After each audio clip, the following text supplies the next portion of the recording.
Though we have all traveled many uncertain roads, we have always recognized something wasn't right. We searched high and low, yet our paths had never intersected. Our desire to seek truth, then to speak true, has brought us all together. That thing of ours is rooted in truth, because truth is the only unshakable foundation. In the greatest book, it states in John 8:32, "For ye shall know the truth, and the truth shall make you free." Truth is a powerful force.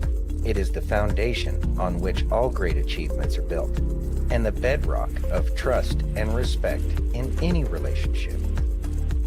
When we are rooted in truth, we can be confident that our decisions and actions are grounded in reality rather than in speculation or wishful thinking. The pursuit of truth is not always easy. It requires courage, perseverance, and a willingness to face uncomfortable facts. But in the end, the truth is always worth it. It allows us to make better decisions, to build stronger relationships, and to create a more just and equitable world.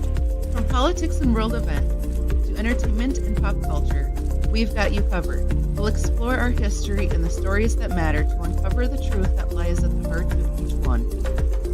With our fingers on the pulse of the news cycle, we'll provide the insights and analysis you need to stay informed and engaged. As we stay rooted in truth and let the truth guide us in all that we do, let us be willing to listen, to learn, and seek out the facts, even when they challenge our own assumption or belief. Let us never forget that the pursuit of truth is not just an individual endeavor, but a collective one. Only by working together With honesty and integrity, can we build a better future for ourselves And for generations to come. This is That Thing of Ours. How's it going, everybody? Thank you for joining us today on this Wednesday, 5th of February, 2025. I'd like to thank each and every one of you for joining us on Facebook, YouTube, Twitch, X, Rumble, and Pill.net. and if you haven't already, please take a minute and give us that virtual hug. If you're over on Rumble or YouTube, hit that thumbs up. If you're over on pill.net, take that red pill. If you're over on X, smash that heart. And if you're on Facebook, you're our family. You like to push buttons, and there's 7 over there. So go over there and clickety click away. There we go. All right. Well, we got all that done. Anyways, so it's Wednesday. We're halfway through the week. Jenny's on her Saturday, so she's probably doing like fun stuff and stuff like that. So there's that. Anyways, so guess Let's we'll say- say hi to the fam. Let's say hi to the fam. Yeah. Got Aaron in the house. What's up, Aaron? Got Randoon in the house. What's going on, Randu? Got F. Clint in the house. Yo, F. Clint. He was in here late today compared to I I know. know. That's It's slacking unusual. today. Anyways, Got Chachi in the house. hey, Chachi. Got Miss Dawn in the Hey, Dawn. house. Little lunker. Got Mike in the house. Hey, Mike. What's going on, man? Miss Steph in the Hey, house. Steph. Let's see, did you get everyone? There's a lot. Yeah. Oh, there's Miss Carol. Hey, Carol. There she is. There's Miss Jenny. Jenny. Watch out for the frogs, Jenny. Watch out for the frogs, Jenny. There's Miss Angie. There's Angie. No fun stuff today, just Aaron. Just Aaron's. Awful. Awful. Awful. Well, there's always tomorrow. Yeah. Tomorrow's her Sunday. Yeah, I know. Anyway, all right. So, So let's see. I guess things happened in the news today. yes, and we're Yes. still winning. And We're it's we're still winning. fabulous. Still winning. It's beautiful. It's beautiful. You ready? Yes. Can you read that, please? President Trump says the U.S. will take over Gaza. I do see a long-term ownership position. Let's listen. The only reason the Palestinians want to go back to Gaza is they have no alternative. It's right now a demolition site. This is just a demolition site. Virtually every building is down. They're living under fallen concrete that's very dangerous and very precarious. They instead can occupy all of a beautiful area with homes and safety, and they can live out their lives in peace and harmony instead of having to go back and do it again. The U.S. will take over the Gaza Strip, and we will do a job with it too. We'll own it and be responsible for dismantling all of the dangerous unexploded bombs and other weapons on the site, level the site and get rid of the destroyed buildings, level it out, create an economic development that will supply unlimited numbers of jobs and housing for the people of the area. Do a real job, do something different. Just can't.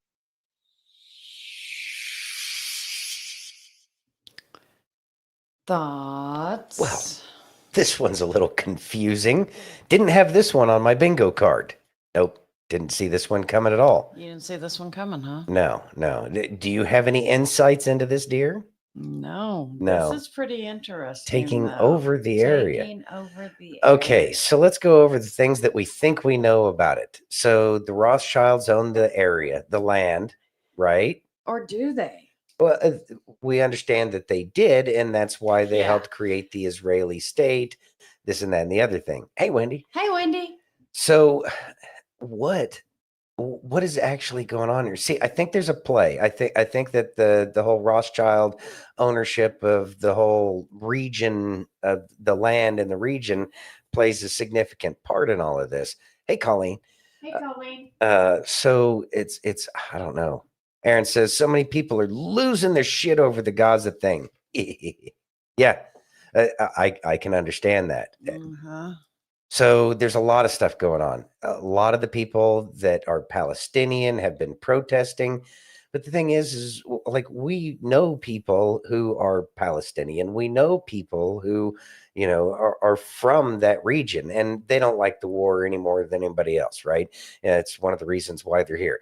They support that kind of state. They have their own worldview, which is understandable because they were raised in that worldview.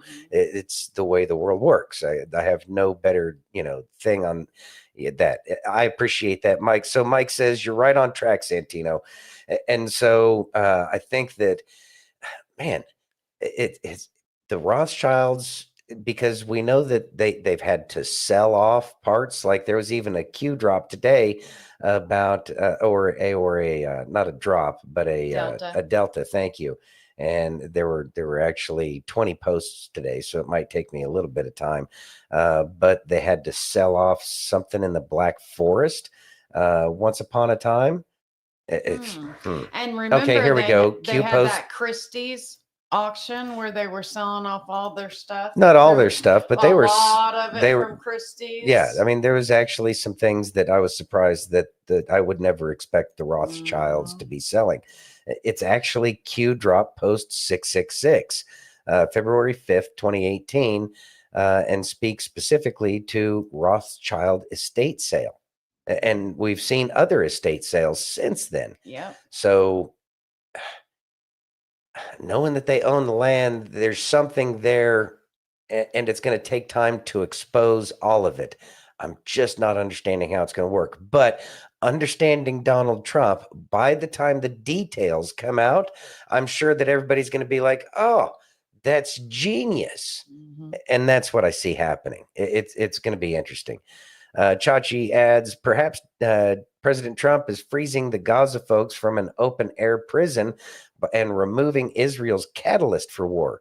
Also, I hear DJT is shopping it out to Egypt or Jordan, possibly Saudi as well. I have a feeling that Saudi is going to play a key role in this. After all, Mecca is in their neck of the woods, and that would be important. There's something big going on.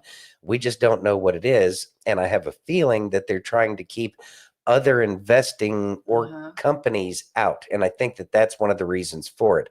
There's a lot of resources tied to this whole Palestinian thing for the East India Trading Company. I'm still calling them that. And so by whatever it is they're going to do, there's going to be huge jobs, huge, all sorts of things as these people get rehomed somewhere, or it gets built in a manner in which they can call it their homeland, which is kind of where they were from. I don't know. It's going to be interesting. And so we'll let this one play out some so we can see how it's going to happen. But I bet you they're trying to keep those corporate raider types in the East India Trading Company out of the business right now. Mike Stagg says, who is the Rothschilds? What else do they own? The Fed. Exactly.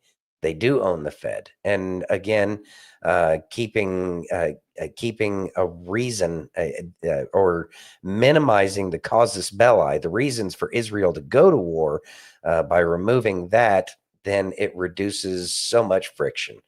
Wendy says, I apologize for being, you're not late, you're right on time. Had to check out another show real quick, had the reaction I thought I would, which was, She was well, cheating on us. that's all right. You know what? Hey, you know what? If y'all find a better show, by all means, you know, enjoy life. Enjoy life. Steph says he's trying to move the people out so he can take the deep state down. That's going to be a part of it. Yeah. That's going to be a part of it. Yeah. You ready? Mm-hmm. Can you read that, please? Jack Posobiec on what's coming. You will see horrors beyond your wildest imaginations. Let's listen. All right. People say, I didn't vote for Elon Musk. I was like, yes, they did. They absolutely did, because President Trump couldn't have made it more abundantly clear that Elon, Bobby, and Tulsi would be on the team, which means, boys and girls of the United States Senate, that when they're on the team, they're on the team. You don't get to kick them off the team. You can have your conversations. You can have your advise and consent. Remember, advise and consent. Advise and consent. Okay. All right. We've taken your advice. We've gotten your consent. And now it's time to move past this process. And we're going to move to the process of making America great again. You think USAID and taking down that behemoth was big? You think that was big? You just wait. You just wait and see what comes next. Well, we're talking U.S. Department of Education, the National Endowment for the Arts.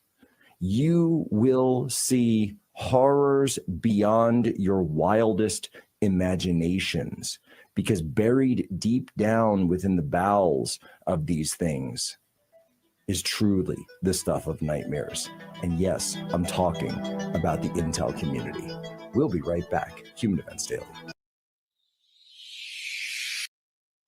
Thoughts? All right. So the intelligence community, and we're not really at that point where we're going to get to the whole frazzle drip and everything. I think that's a little bit later down the road.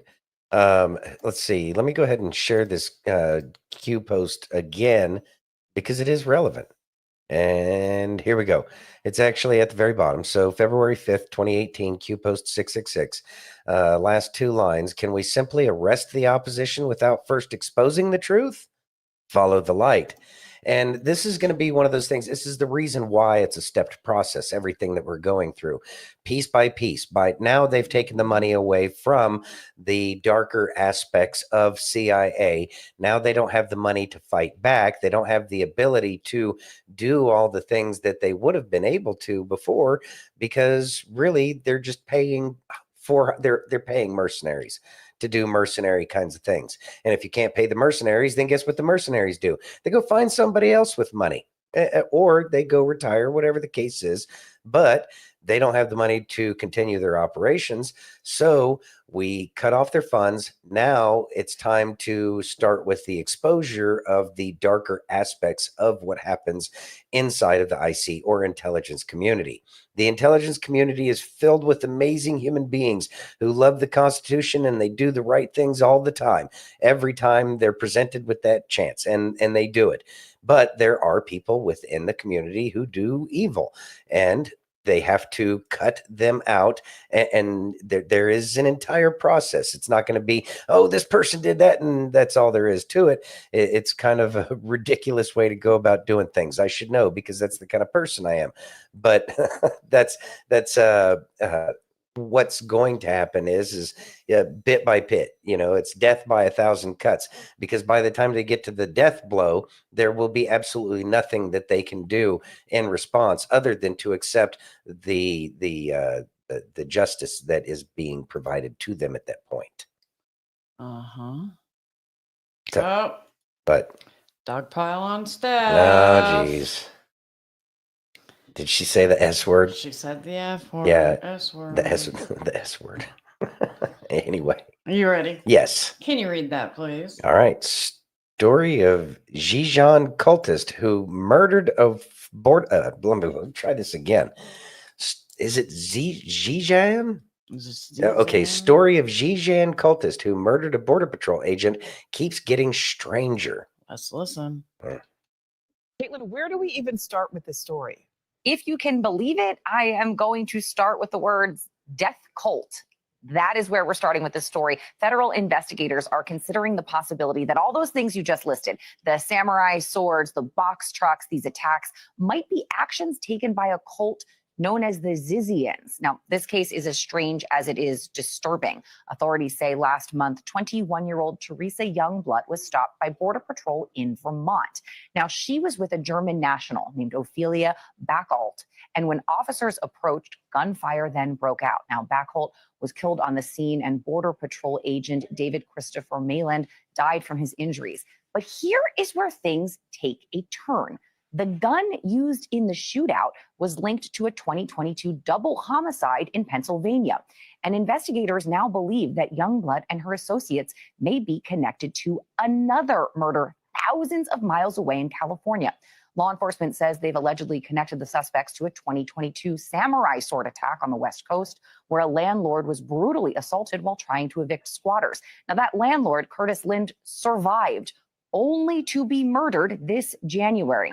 Authorities suspect that he was slain by this group, this cult, who may have targeted him so that he couldn't testify in court, Nicole.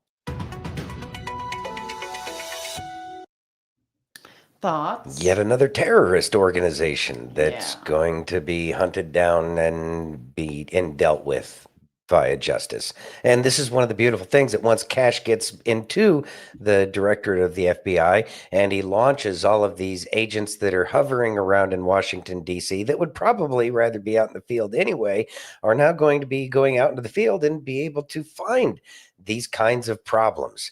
That'll be a good thing. And I look forward to that. The Border Patrol job is a tough gig, no matter where you're at. And immigration is a tough job, right?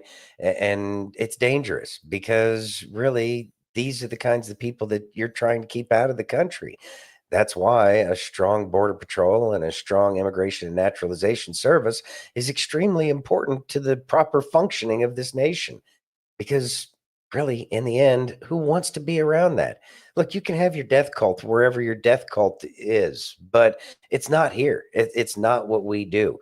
And so it's like we have a rule of law here, and that cult of yours, the culture, I guess, if you want to call it that, is not conducive to what we got going on here. So, toodaloo, appreciate your appreciation of America, but not the fact that you don't care about our ways. I don't know. What are you supposed to say about this shit?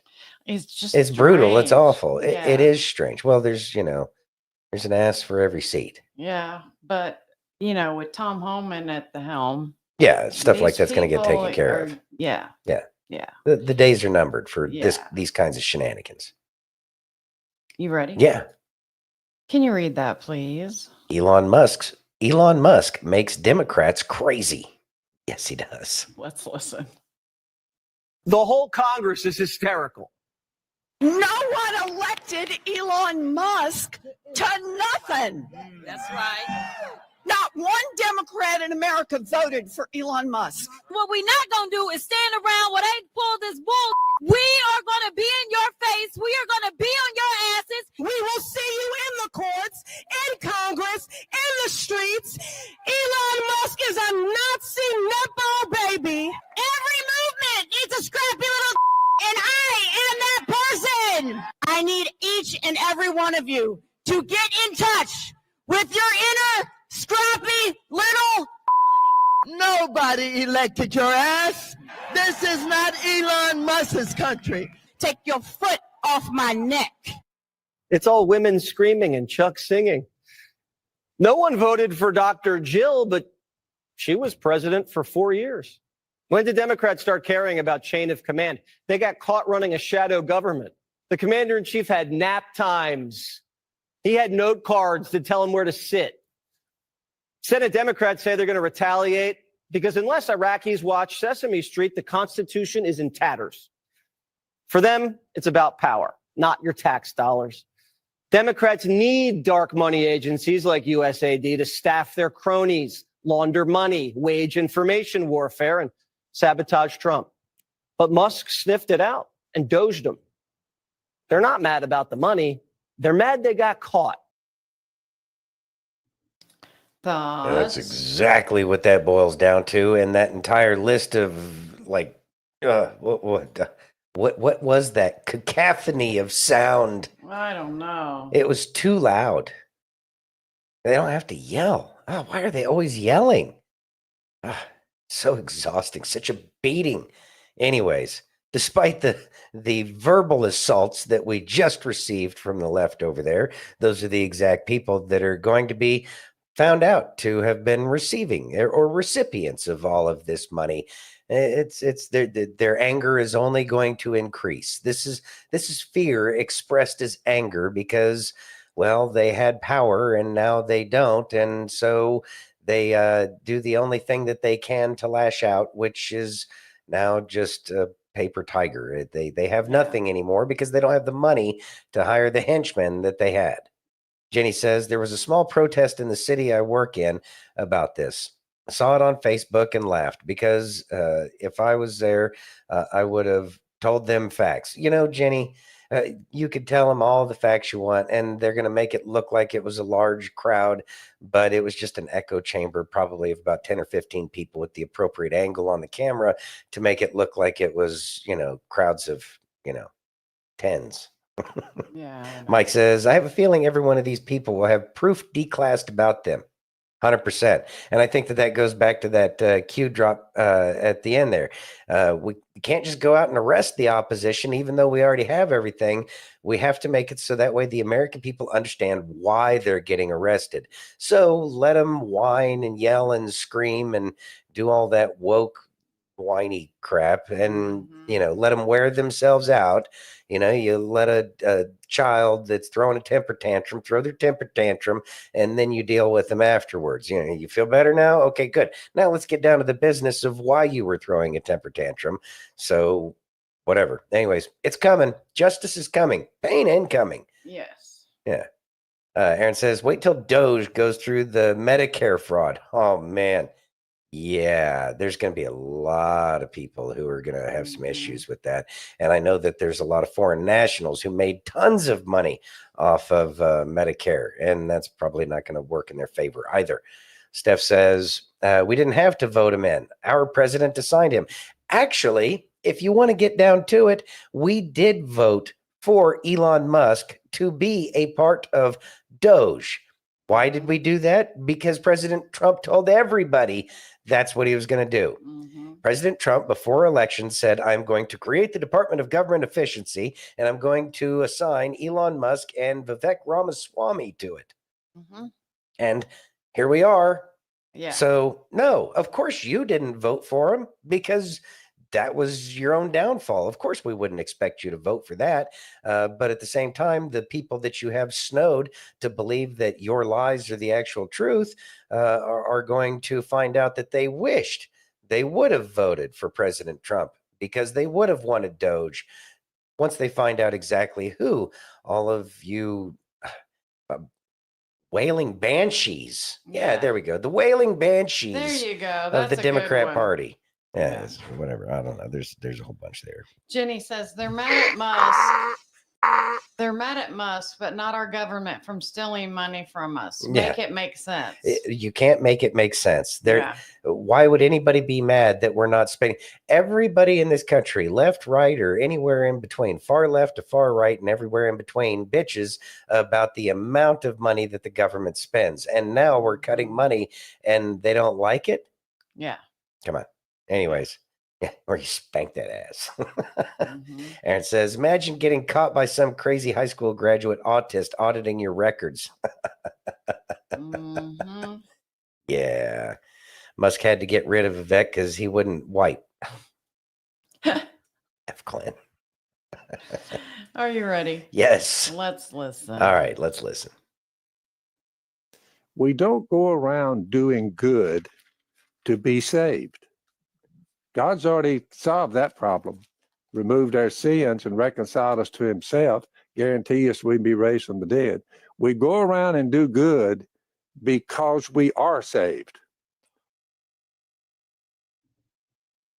Thoughts? We are saved. And that's what it really boils down to. And once we recognize that we're saved, then we can go about living life a little bit differently. Now, does it mean that we go off and do the things that we used to do? No, not at all. But it does mean that we appreciate the gift that we've been given. And so therefore we try to live within what being saved actually means, so we can be the example to show why being saved is amazing, that we would actually want to live that way.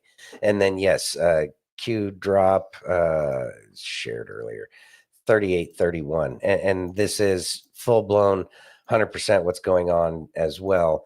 Panic in DC. Of course, it says they never thought she would lose, but, well, yeah, I guess they never thought she would lose.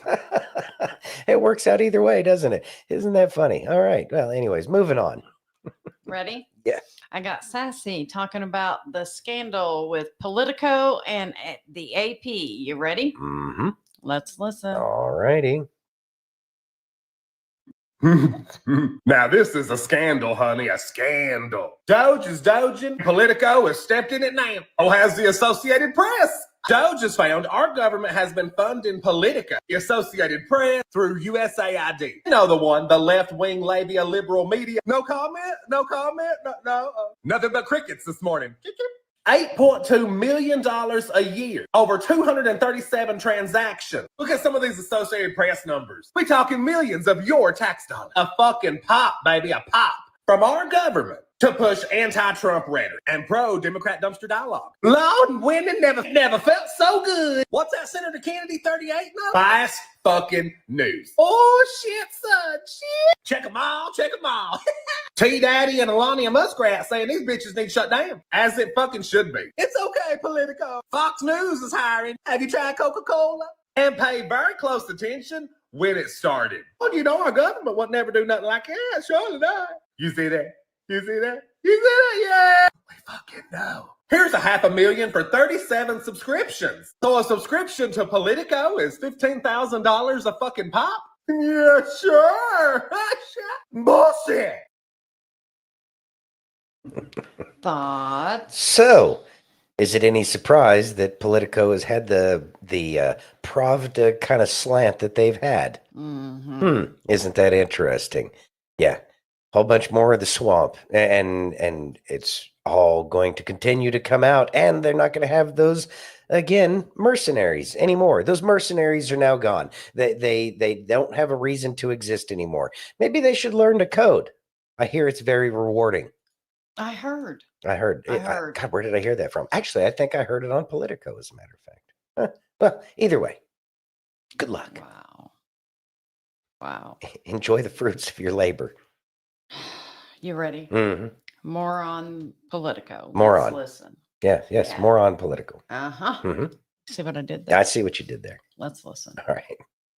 Politico has been receiving funds from the federal government. Jeff, it's actually way worse than you think. Because not only were we giving them that $8.1 million in direct payments, Doge just revealed that just the FDA was paying them $517,855 for 37 subscriptions. In case you were unaware, a subscription to Politico is $200. What we should have paid for 37 subscriptions is $7,400. However, the FDA managed to pay $510,000 more than these subscriptions should have cost. Not to mention, the taxpayer should not be paying for people to be subscribed to a left-wing news organization. What do you want to bet that when Doge starts looking into these other three-letter organizations, we find the same kind of funny math? This is money laundering, plain and simple. There is no other reason why subscriptions that should have cost $7,400 magically cost $510K extra. This is fucking criminal, and it needs to stop.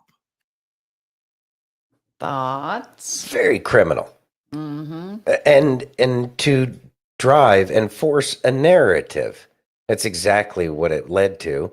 It led to, I don't know, the whole COVID conspiracy. Just to name one of many of the things that were perpetrated against the people of the United States in what many would call a treasonous act. Yeah, it is fighting against the people of the United States, and even worse so, using our money to do it. Isn't that interesting? It is. Well, good luck in the future. Yes. You're going to need it. You ready? Yeah. Let's listen. Maybe they should have tried journalism. Yeah.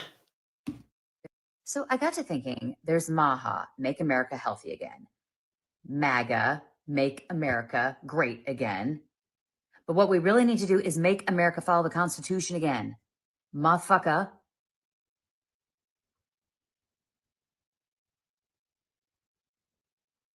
That sounded better in my head. I don't know. It sounded pretty good outside of her head. Yeah, sounds good to me. Motherfucker, make America follow the Constitution again.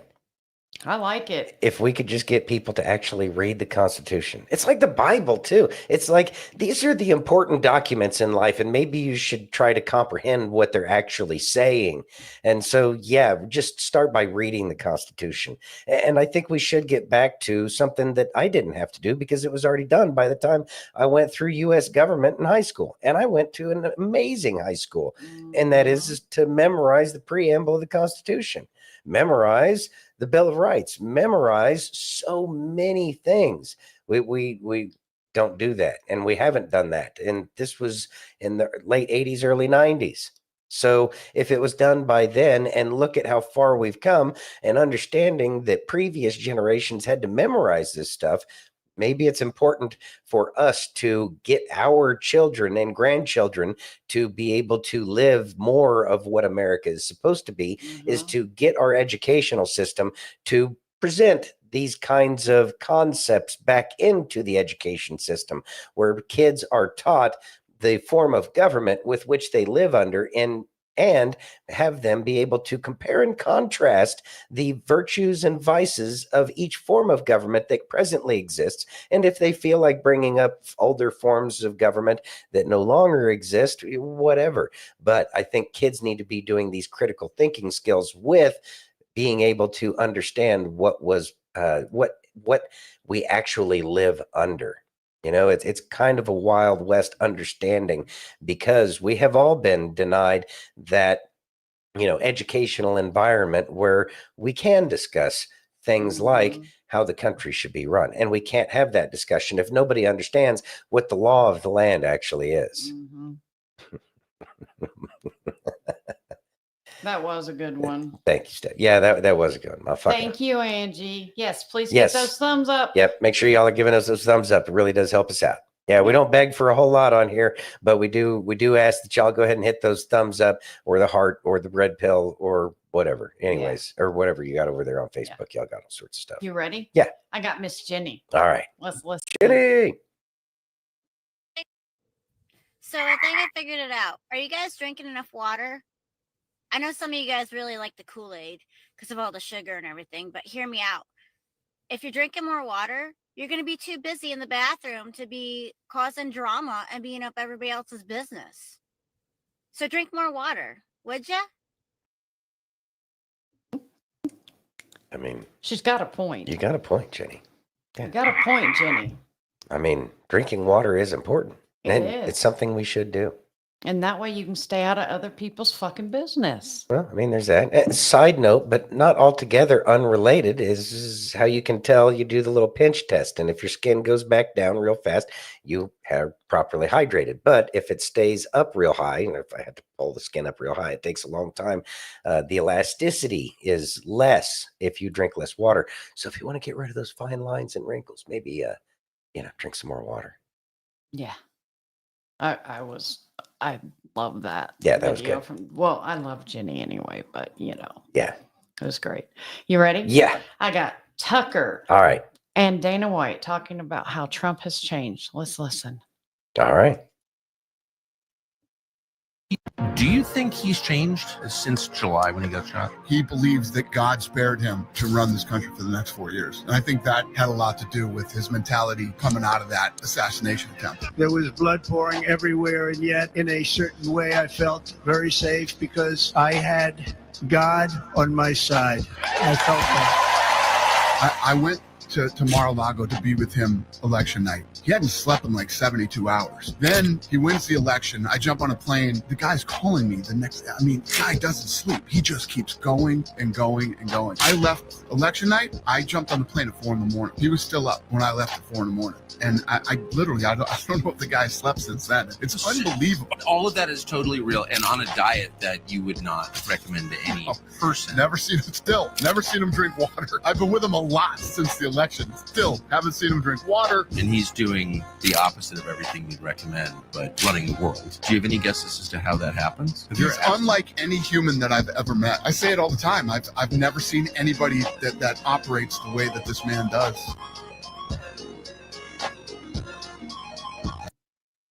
All right. Thoughts? It is amazing. And I was reminded of something earlier today, and it was Trump, McDonald's, God, what was it? Twitter post. And I remember it was a pretty vile one where they were, you were actually, oh yeah, here it is. Let's see. Thank you for your patience while I get this up because it just hit me. But you're right, Chachi. Trump is unstoppable. He is unstoppable. It is interesting where does he get his sleep? Where does he find the time? And this is thanks to NPR of all places. But they reposted this. At Real Donald Trump, you are actually a disgusting excuse of a president, and we would love to have Barack Obama back. Also, you have tiny hands. How many of y'all remember this? And this was legit McDonald's Corporation. Of course, it was quickly deleted. But how interesting is that, it's almost like he's pointing at something specifically, isn't it? When it comes to the whole McDonald's thing. So anyways, side note, that was an entire side note, but it's still kind of connected. I don't know. There's weird stuff going on today. It's a half moon. Who knows? It's weird. Anyway, so President Trump does not have what anybody would call a healthy diet. No. Right. But God is watching him. But God is watching over him. And the fact that his mentality changed after he got shot in the ear, it completely opened his mind as to what's really going on, and that he is here for a very specific reason. And I'm sure that that's very freeing for him in so many ways, because he knows that he is being protected, that he is here for a reason. And so he has been anointed in some way in which to save America. And so he is not going to stop. He is going to follow his heart and his conscience and his understanding of God to make America what it's supposed to be. After all, so many of us in this country believe that we are God's country outside of the people of Israel. Yeah. Anyway. I agree. Yeah. Are you ready? Mm-hmm. Let's listen. All right. We should. God will expose every person in your life who is not for you. You won't have to dig. The proof will fall right into your lap. I truly believe that. Eventually, the truth about every person in your life will become clear. Thoughts? It's part of the process of life is we put ourselves into situations, or we find ourselves in situations around people, and we gravitate towards different people. And so we find out more about who we are or who we are not. And when we find out about who we are not, those people will end up coming and going through our lives until we figure out who we really are. Once we grasp, what we are here for and who we are supposed to be, and we follow through with that, then we are empowered to do all sorts of things. But until then, we're going to have changes in our life. There will be an ebb and flow throughout our entire lives. And I think it's a beautiful part of life because it keeps it interesting and it works well with my ADD. But also at the same time, I, on the other hand, had to figure out who I wasn't by being somebody who I wasn't, to be around other people to show me that I was not the person that I was portraying myself to be. And I think that that's one of the greatest gifts too, because it was done specifically for my own growth, to recognize that that angry, bitter person that I was, that is not who I really am. And so as I was continuing to act that way, I lost good friends, and it was all my fault. But I have grown, and maybe in the future these people will come back to into my life, and nothing could be greater. I would truly appreciate that, especially if they're willing to forgive me. But at the same time, it is all about growth. And so people come and they go, and recognize why somebody comes into your life and why they leave your life. Also, we have to understand that people come into our lives for reasons, seasons, or lifetimes. And that's very important to understand what the very nature of a relationship that you get with somebody is once you can identify, are they a reason, a season, or a lifetime? Then you can put the appropriate energy into those relationships. And it's not a bad thing. It's not cold and callous.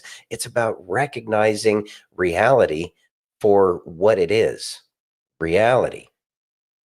It's how we act in that reality that makes the difference in terms of how it turns out in the end. There you go. Are you ready? Uh-huh.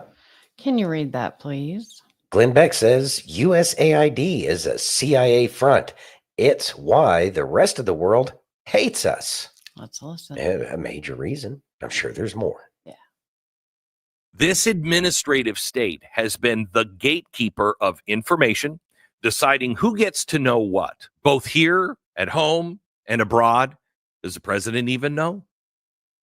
So when Trump and Musk come knocking at the door, trying to peek behind the curtain, the reaction is swift and fierce, because if they succeed, they'll manage to pull USAID's operations and put it right under direct control of the State Department.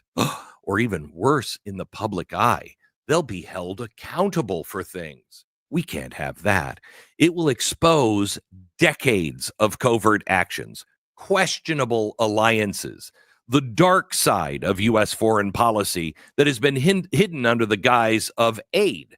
It's why the rest of the world hates us. Think about some of the crazy things we've done in the name of foreign aid. We funneled money to warlords in Afghanistan. We gave money to the Taliban, money to Gaza to prop up Hamas. We've run guns to the Syrian group ISIS, propped up dictators in Latin America, even funded opposition groups in countries where we wanted regime change, all under the banner of freedom and democracy.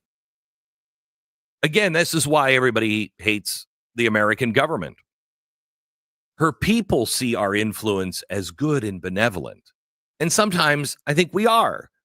Other times, America's anything but. So in exchange for our tax dollars, we've asked countries to change their laws, to accept abortion in places where the people are morally outraged. We promote transgenderism in their schools. We tell them that this is the enlightened way to go, otherwise they lose their aid. We force them to open their markets to multinational corporations that sometimes don't have their best interest at heart. And we conduct military operations on their soil. You will do it our way. And yet you don't know anything about it. Most Americans have no idea because it's all wrapped up in the nice, shiny package of humanitarian assistance. So here's what happens if Doge succeeds. What happens if Musk and Trump manage to pry open the lid to this operation? Well, for once, he says the bureaucrats lose control of one of their many hiding places.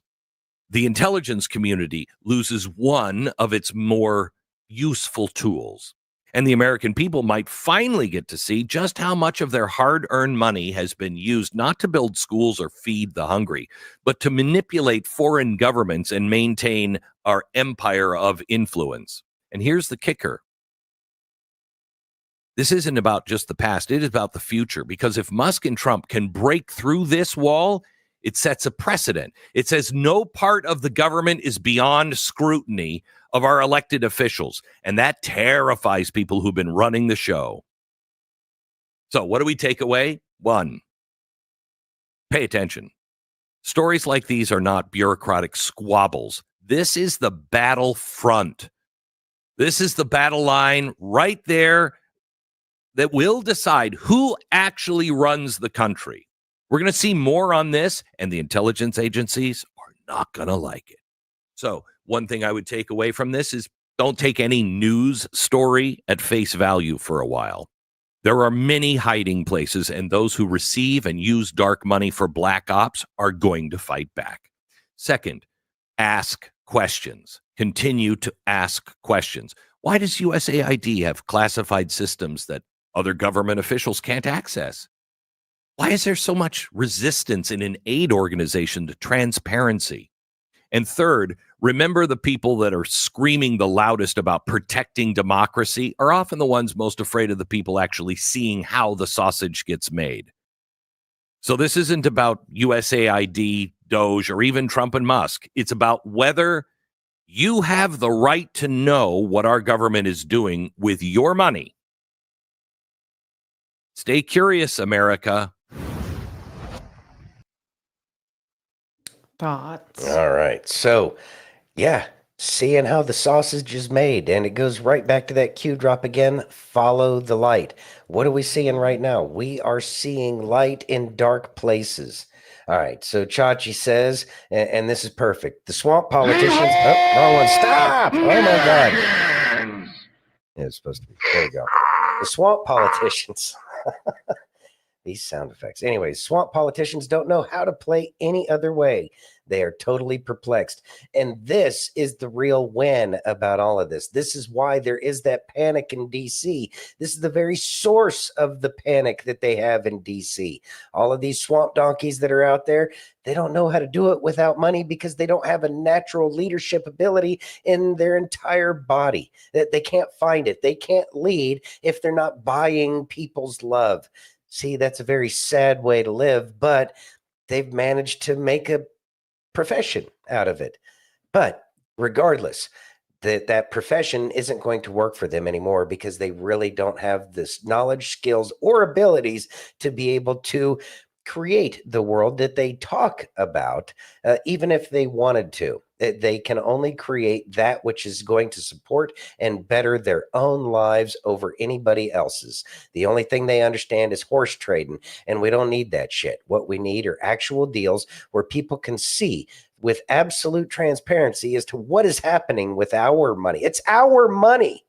It's every hour you put in, that time is going specifically to these people. And that is what is most upsetting about this.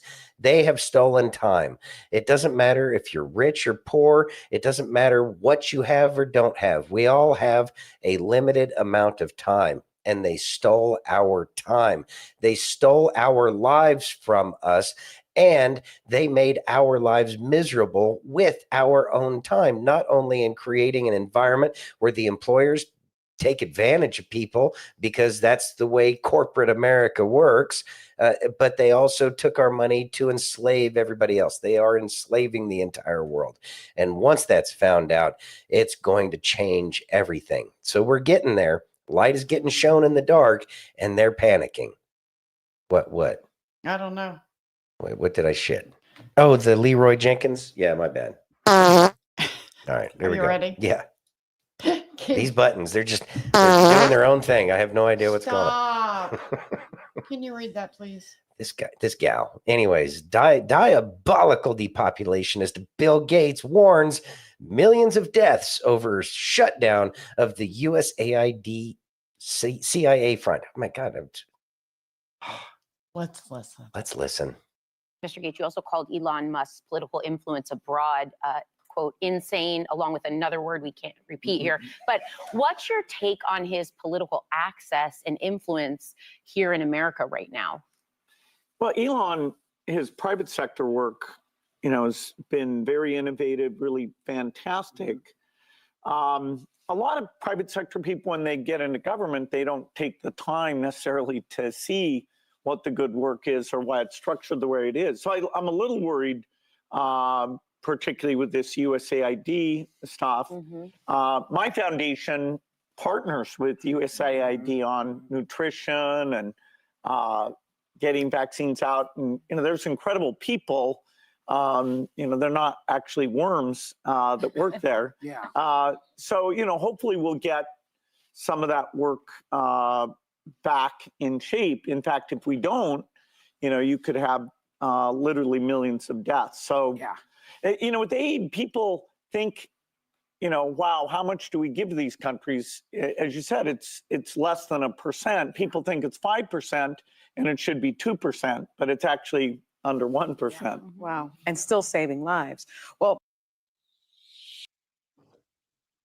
thoughts. They're gonna have their spend. They got it. They got to do their spend.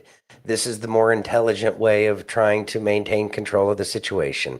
Wilhelmina Gates there.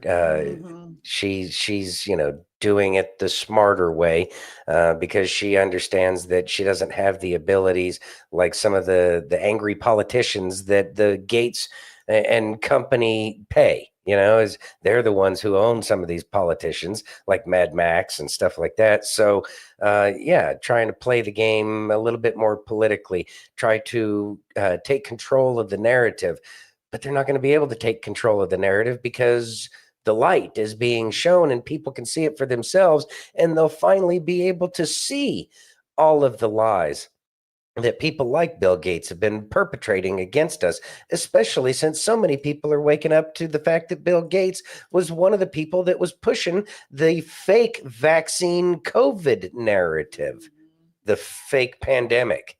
Anyways, he made a threat. Yeah, well, I mean, come on. Put that where it's worth. Anyways, so. Ready? Yeah, I'm ready. Can you read that, please? Marc Andreessen says NGOs are the government's hitmen. Let's listen. Okay, I can buy that.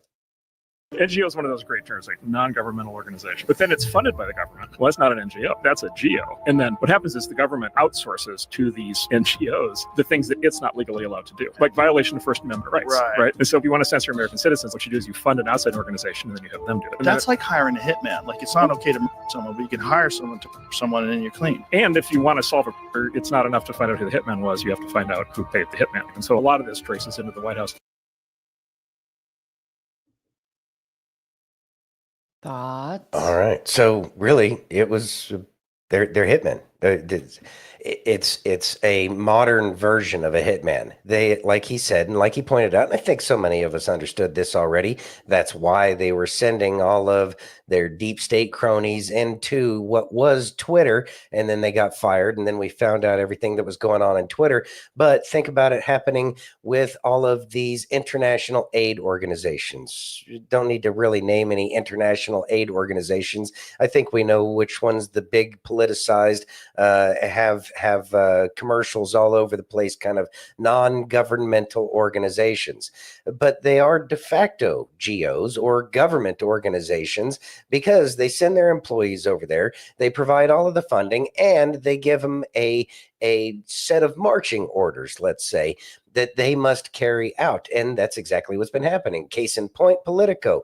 Politico was very much a mouthpiece and kind of an attack dog for things that the swamp did not like. And so this is exactly what it is. They're not going to have the power anymore. By the way, Politico, I haven't seen a single article about the fact that they received a whole bunch of money from USAID. And yeah, it's not really an international thing, is it? It's more directed against the people. You ready? I think that they think that there was some kind of cover being provided in the manner in which they were going about doing it, but I don't think that they understand that it's not going to make a bit of difference to the people once the people see what's really been happening. You can play your weasel lawyer games all you want, but your weasel lawyer games aren't going to make a damn bit of difference when the entirety of the populace is fed up with your shit. And so good luck trying to say, but my lawyer said. We all have a heart. We all have a conscience. Maybe they should have used it. Yeah. Yeah. You ready? Uh-huh. Can you read that, please?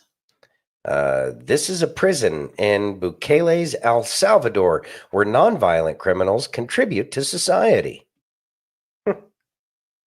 Let's listen. Let's listen.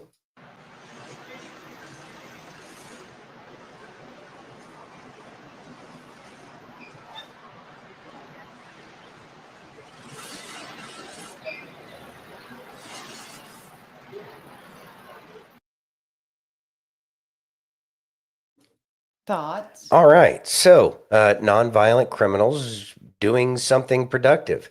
Isn't that amazing? It's an amazing concept. Now Yeah. we can get into a discussion about servitude and everything like that, but there are prisons that are having prisoners build things like license plates. But it would be nice if they got a fair-ish wage and provided something to everybody. See, the thing is having a job does wonders for somebody's psyche. Having a skill or an ability does a lot of things to make sure that somebody has the ability to do something once they get out of the prison system. I think that that's something that we're sorely lacking. I know that. Yeah.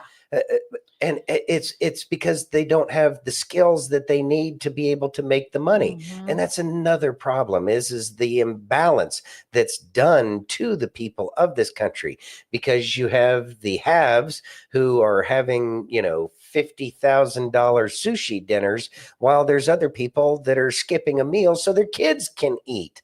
Right. And then they wonder why people go to prison. They go to 7-Eleven to steal, the 40 baby formula. The baby formula or the or $40 in the cash Yeah. registers, so that way they can get some other shit. So that way they can keep the Yeah. lights on.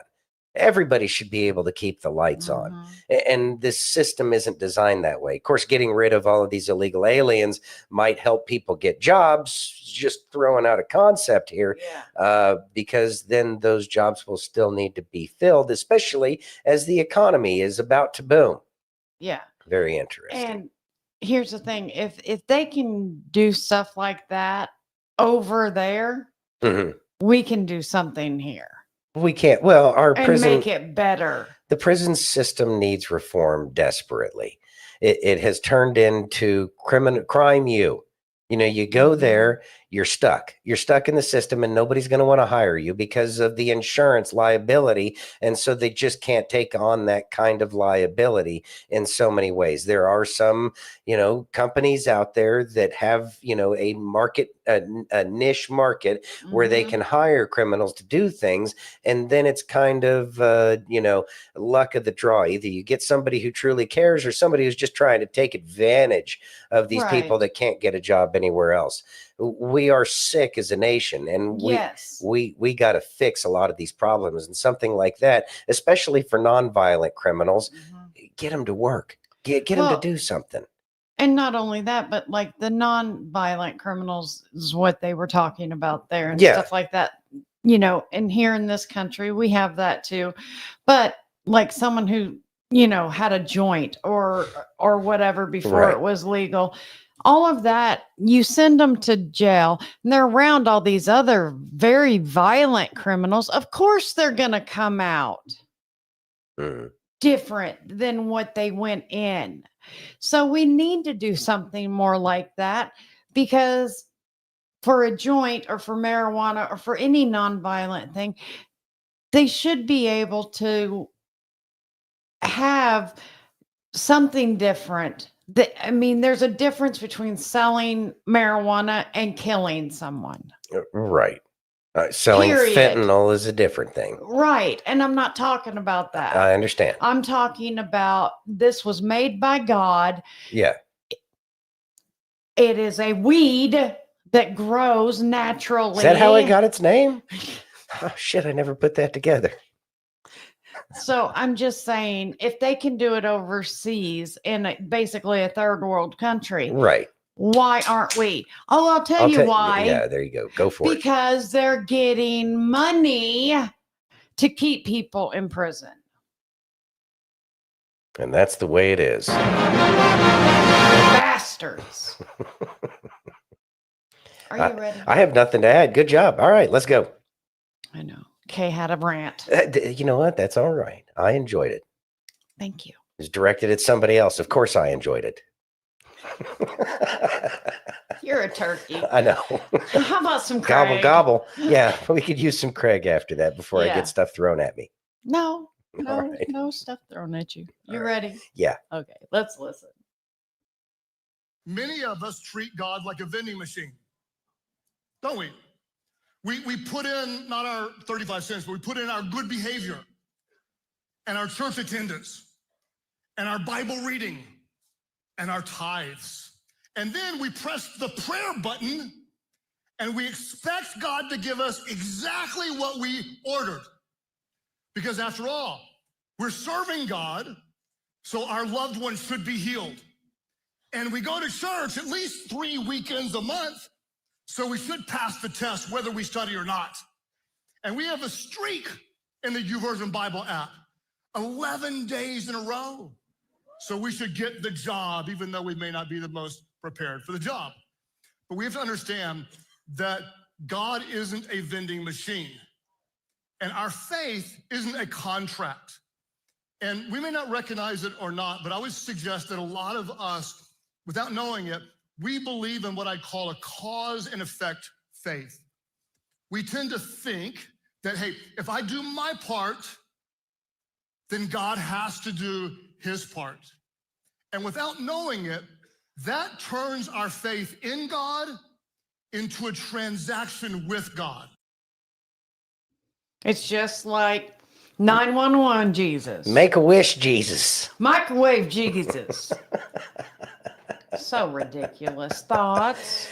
Yeah, make a wish Jesus is a thing that a lot of people think that it is, but that's not the case. It's not how it works. But it shows where our faith-based nation has gone, is because we think that, we get, dear Lord, I sure could use a new Bugatti so that way I could keep up with the people next door. We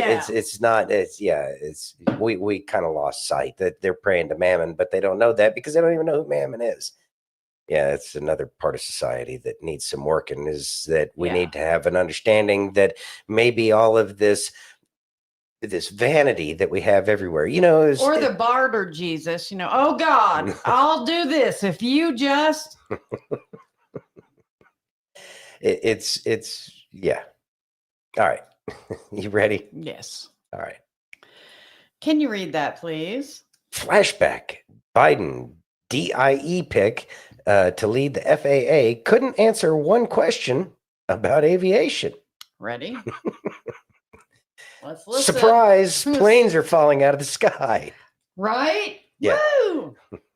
Let's listen. All right. All right. Well, you got to hit play. I did. You did? Are you sure? Yeah. All right.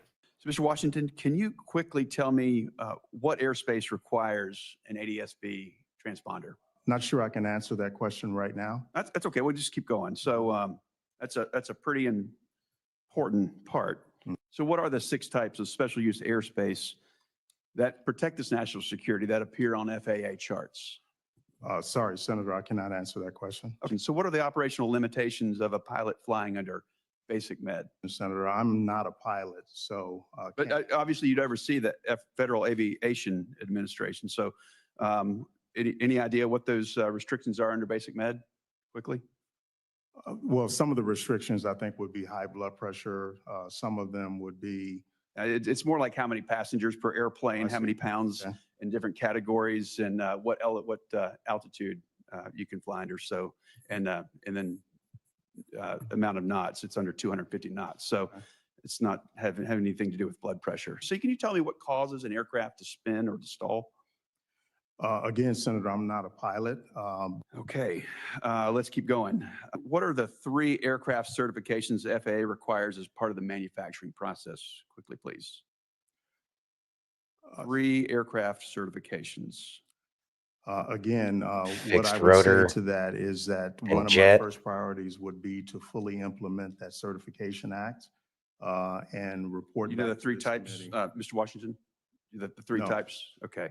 Yeah, that's type certificate, production certificate, and airworthiness Uh, certificate. I was wrong, Okay. but I'm not All right. going for Let's the just keep FAA going, see if we director. can get lucky here. So can you tell me what the minimum separation distance is for landing and departing airliners during the daytime, Mr. Washington? I don't want to guess on that, Senator. Are you familiar with the difference between Part 107 and Part 44809 when it comes to unmanned aerial standards? Unmanned like drones. Are you familiar with the difference? Yes. Okay. You know the difference between those 2, Part 44809 and Part 107? Do you know the difference there? No, I cannot. That's okay. Spell that out. Thoughts? F. Clint says, dude's never even been aboard a plane. Yeah, and if he was looking for the board. Clearly had no understanding. And then they're going to bitch about the people that Trump puts forth. I know. We know why they're bitching about the people that Trump puts forth because, well, they can do their job. They're competent. Yeah. Yeah.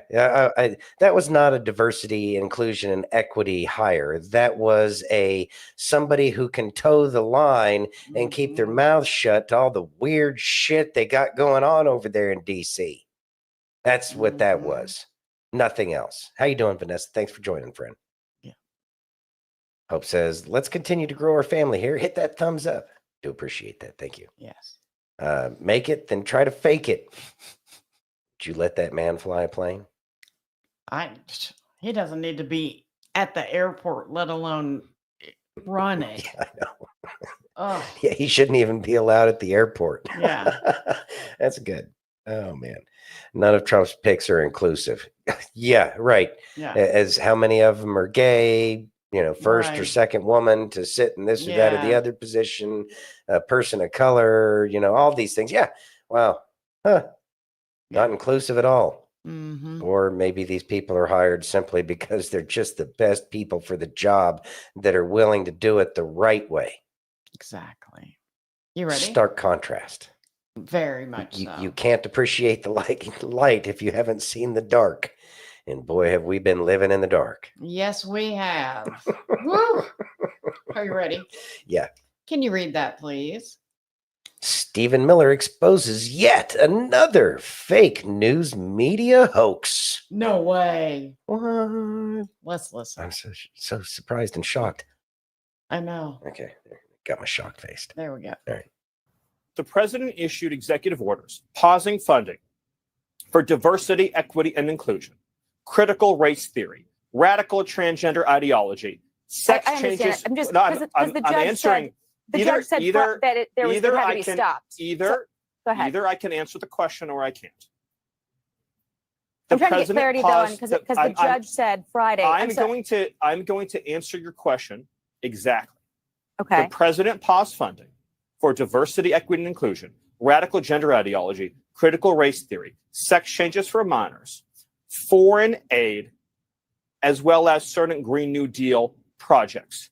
Also, the resettlement of illegal aliens and the funding to NGOs that resettle illegal aliens. Those are all discretionary, agency-directed spending projects that are not required by law, that are not required by Congress. In addition, every federal agency in its own right has not only the authority, but the mandate and the requirement from Congress to review grants, to review contracts, to review new conditions for federal spending, and to ensure there is no waste, to ensure there is no abuse, to ensure that the bureaucracy is not acting unaccountably. This entire case that we're talking about is a hoax piled on top of a hoax, piled on top of a hoax. The case is debating nothing. It concerns nothing. It makes no sense. And people have been spending way too much time talking about it. Federal agencies have an affirmative mandate from Congress to review new spending that goes out the door. In other words, contracts are issued. They are drawn up. An entity asks for federal dollars. They say, I want money to build X. I want money to do Y. I want money to teach Z. Right, then that agency has to review that, and they have to decide whether that is a meritorious use of taxpayer dollars. For the government not to perform that function would mean that all money was issued automatically without any conditions whatsoever. I'm not aware of any citizen who thinks that would be a just or virtuous outcome. She looks like a dumbass. She looks like she's paid to be a troll. Yeah. Yeah. Anyways, that was amazing. He smacked her on her own show. Uh-huh. Did you ask me a question? You want me to answer it? Beautifully done. And he was laying it out there. This is all part of the exposure. It seems slow right now, but it's going to build to a beautiful crescendo. Yes. Yeah. Uh-huh. Are you ready? Mm-hmm. Can you read that, please? How to stump a pretentious modern feminist. Let's listen. That's not hard. I know, right? Your message to straight white conservative men? Listen to minorities, listen to women, listen to people who are trying to educate you. Don't live in ignorance just because it's easy. What is a woman? That sounds like a loaded.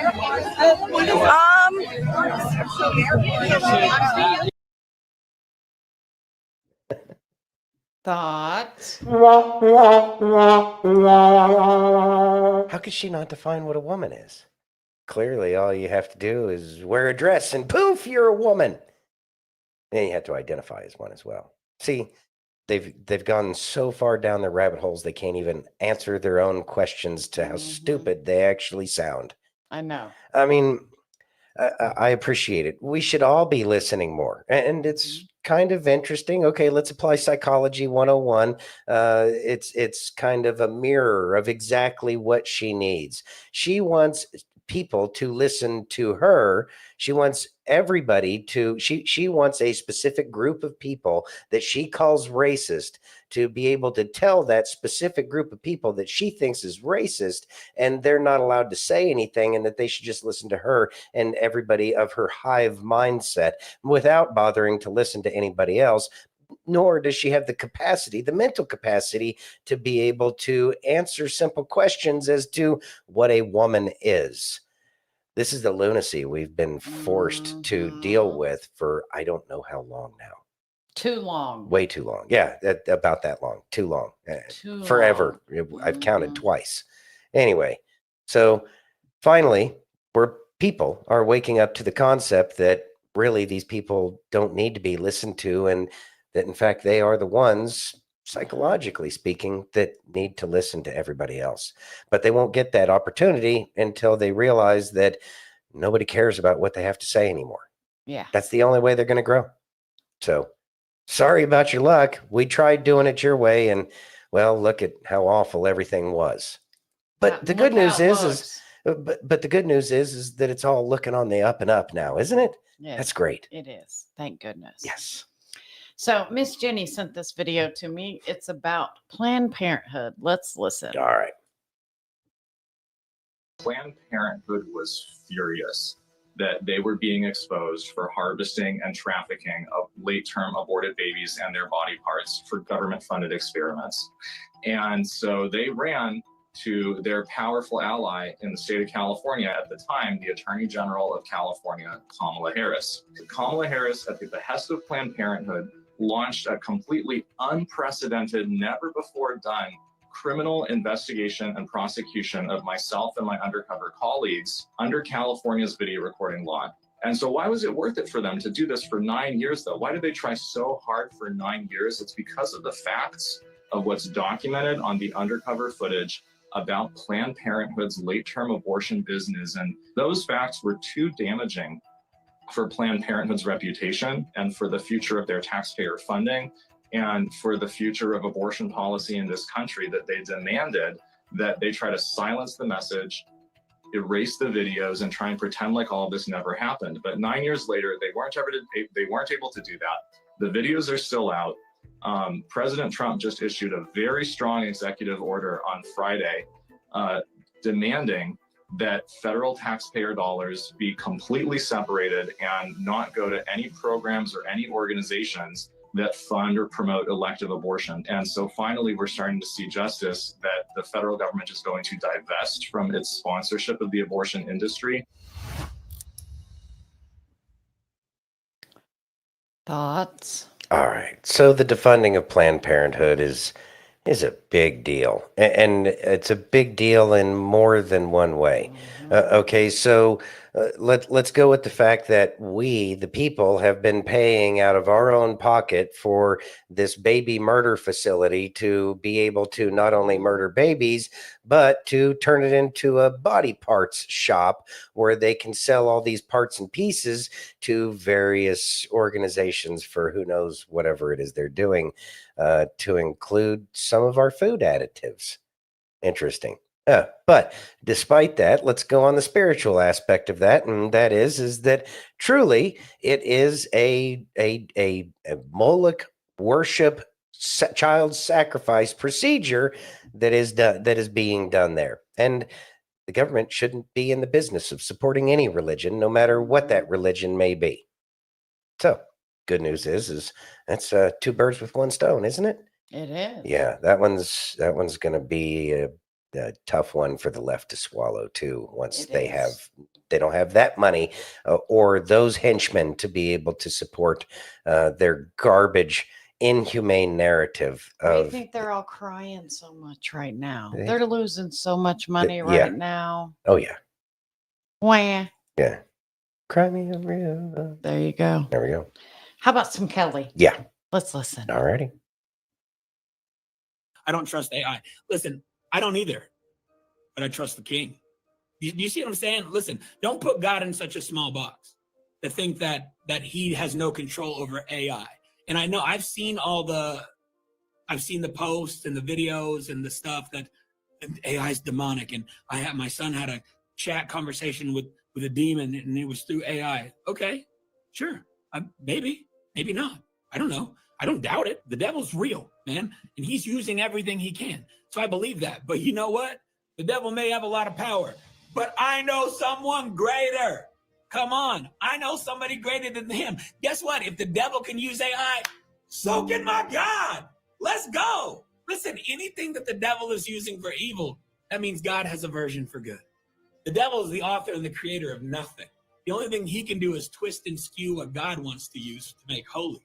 Amen. So if there's an evil version of it, you better bet there's a holy version of it too. So yes, can the enemy use AI? For sure. Can God use AI? Of course he did. The only reason we have AI today is because the Father allowed it. We forget that. We forget that.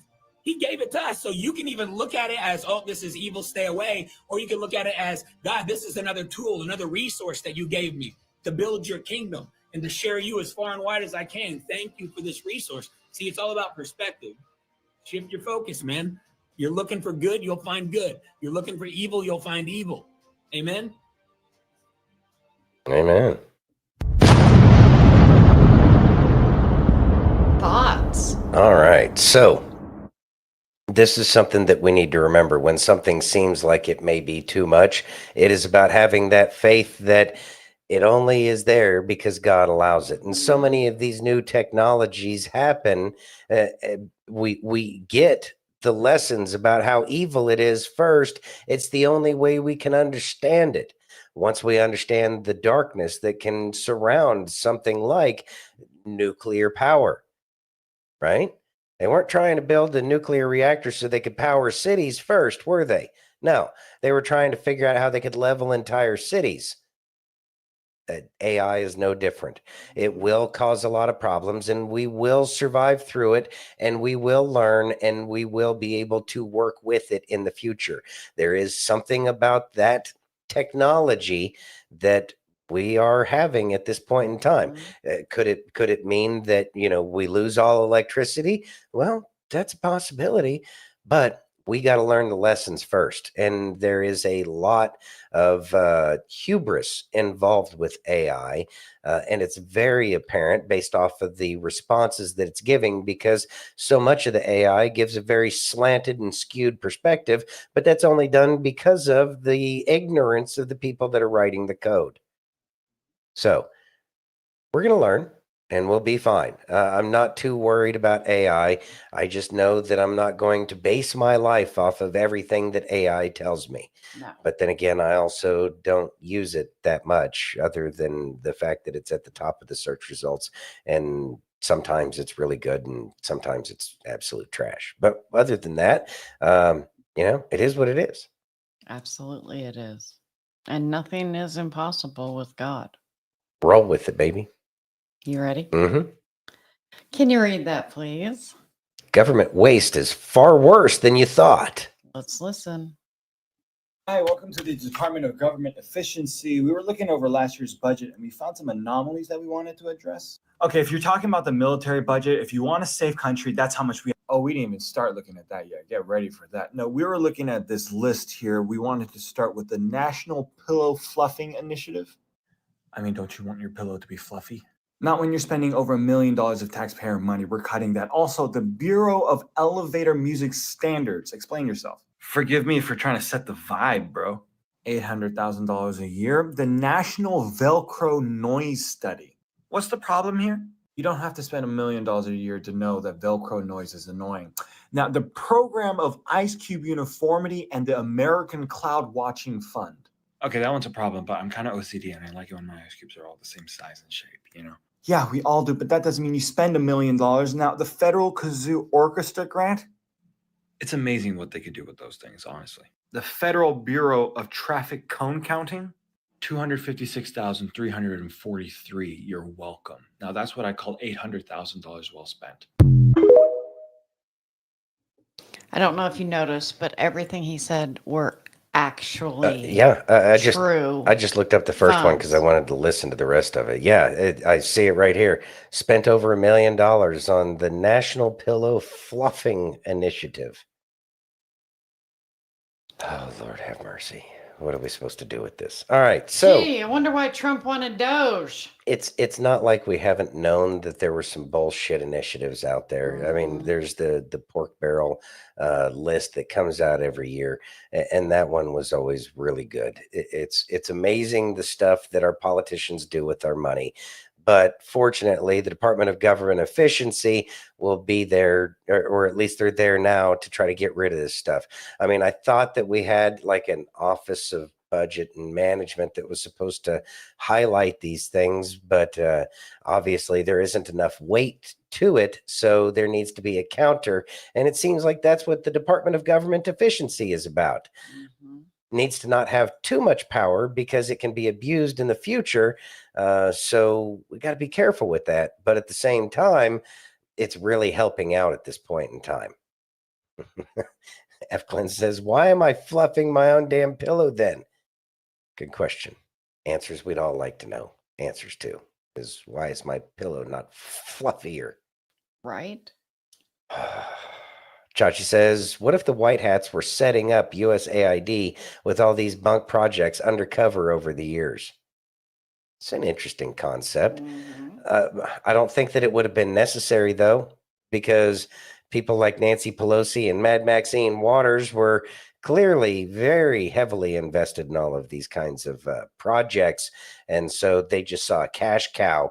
And, well, yeah. They don't need to do that. Just let them do what they're doing, and then it'll all become very clear in the future. It's just they thought that it was never going to be let out. And, well, now everybody's finding out. Mike says, get rid of 80% of government and stop all the BS spending. Yeah, very much so.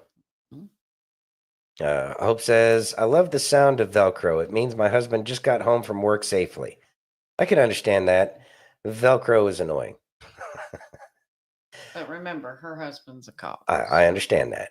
But at the same time, sometimes you want to be quiet, and that's why they used to have buttons on military uniforms. Now we got this noisy-ass Velcro, and I'm sure that that's what they're saying is why we needed to have this study about how noisy Velcro is. But at the same time, what was wrong with buttons? The buttons worked great. Yeah, I know. Whatever. And they were real. Every time I washed your uniforms when they had Velcro, it was they get all wrinkly and everything. Yeah, I know. I hated that shit. It was a pain in the butt. butt. It was a pain in the ass. Are you ready? Yeah. Can you read that, please? All right. John Stewart Savage's Cuck Schumer. Ready? Yeah. Please stop trotting Schumer out there every time Trump traverses into the unreal. He's not good at this. What is the decision-making process here? Hey, who should we get out there to effectively battle one of the most savvy presidential media manipulators in history? Oh, I don't know. How about Schumer? He's uninteresting, but at least he's monotone. Oh, wait. And Chuck, before you go out there, you look too young. Put on these readers and lower them on your nose.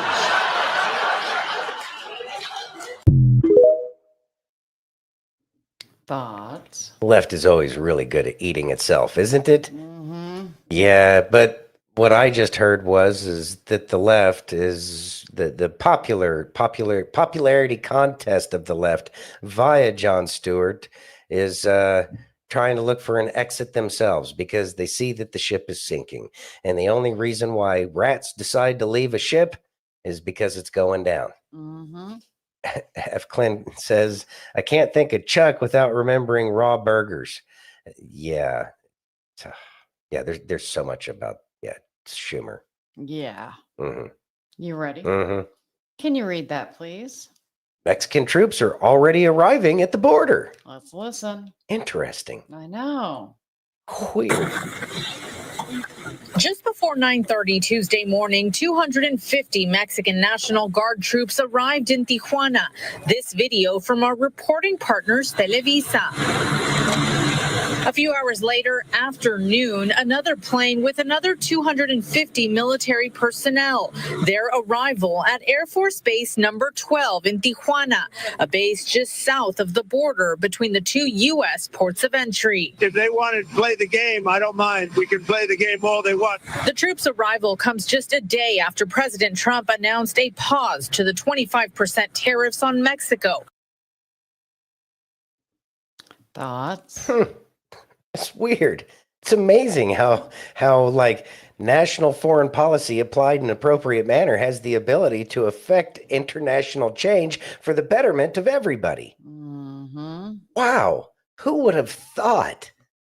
It's almost like we have a statesman in office as opposed to just a plain old politician. Right. The lowest form of human being. Mm-hmm. Well, he's doing an amazing job. he's doing an amazing job. And I know that the people of Mexico are sick and tired of the tyranny that they've been living under for a long time. And I pray for the country of Mexico because they do deserve a lot better, because they are some of the hardest freaking working people I've ever seen in my life. And I've seen some hardworking people, I can assure you that. So, yeah. Things need to change because those people down in Mexico deserve to have a great country just as much as we do. Mm-hmm. Just like Canada deserves to be a part of the United States of America, 51st state. There you go. Chachi says, wasn't U.S. Special Operations training Mexican forces during the pause? Our special forces has done a lot of training around the globe. And that will come in handy. And also really the points of contact are probably the real win in a lot of this stuff, because people have the ability to give somebody a call on the other side and they can help each other out, because both sides can really benefit from helping each other. And it will make a truly positive impact on how we see immigration happening in this nation, especially if everybody is on the same sheet of music. They've been on the same sheet of music. It's just that we've had the wrong people in place. And Mexico was quite content to take all of that USAID money, which is probably another reason why so many of these countries are changing their tune, because they're not getting the money anymore. But the difference is that we're trying to make it legitimately better, as opposed to keeping it propped up in a corrupt manner with a dollar that's really not even worth the paper-ish that it's printed on. And there you have it. You're going to love this video because this one hits close to home. Okay. So, are you ready? Yeah. Can you read that, please? President Trump wants to investigate the management of Commiefornia's high-speed rail boondoggle. Let's listen. Ooh. How many signs are all around Vegas about this damn thing? Everywhere. That would be one of the things that would ensure that Vegas goes to 4 million people, which is a terrifying prospect, because this bowl already has the air of Los Angeles, and I don't like chewing my air before I have to breathe it. Exactly. Let's listen. Yes. One of the things I want to investigate rapidly, because I've never seen anything to this extent, the train that's being built between Los Angeles and San Francisco is the worst managed project I think I've ever seen, and I've seen some of the worst. Billions and billions, hundreds of billions of dollars over budget. In fact, I read where you could take every single person that was going to go on the train and get the finest limousine service in the world and take them back and forth with limousines, and you'd have hundreds of billions of dollars left over. It is the worst thing, and we're going to start an investigation of that because it's not possible. I built for a living, and I built on time, on budget.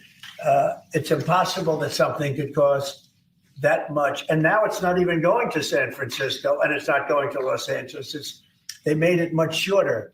So now it's at little places way away from San Francisco and way away from Los Angeles. No, we're going to start a big investigation on that because I've never seen anything like it. Nobody has ever seen anything like it. The worst overruns that there have ever been in the history of our country. Thoughts? All right. So starting an investigation, F. Clint says the perfect thing there, in my opinion. Nancy Pelosi, come on down. Yeah. Yeah, that's going to be really interesting. It's again, you have to expose these things. And once this investigation happens, there will be lots of exposures. You know, the Brown family, Jerry Brown and family, has been running California for so long now, and they've been working in conjunction with people like Nancy Pelosi and, of course, Gavin Newsom, her nephew, et cetera, et cetera.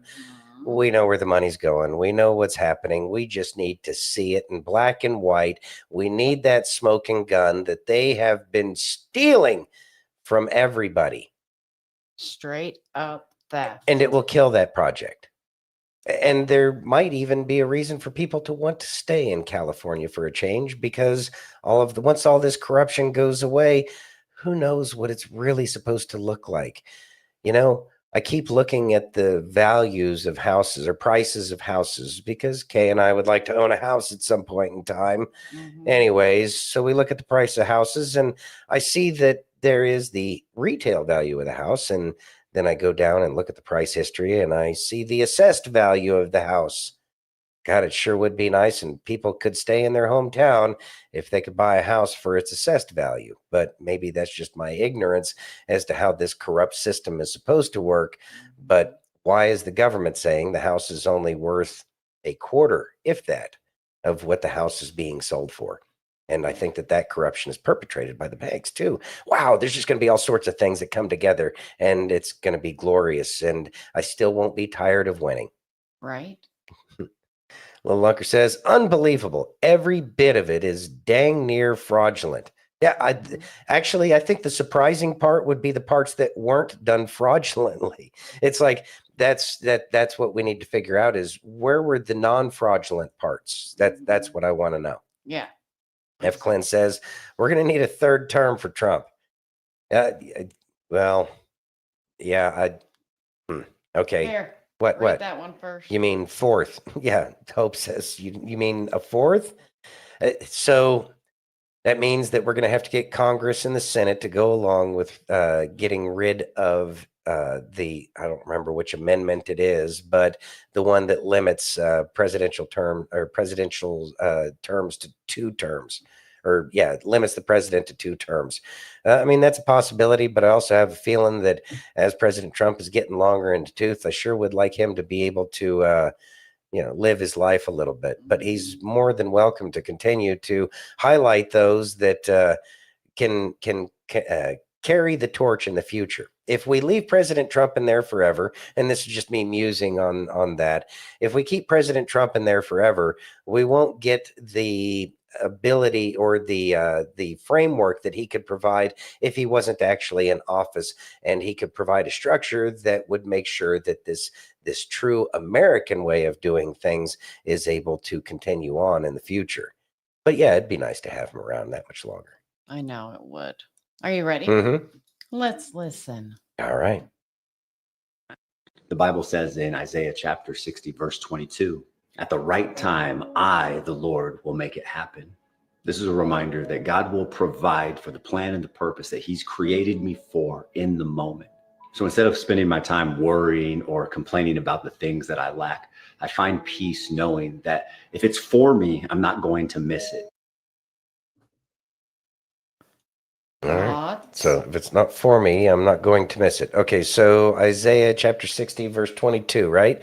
The least of you will become 1,000, and the smallest a mighty nation. I am the Lord, and it's time I will do this swiftly.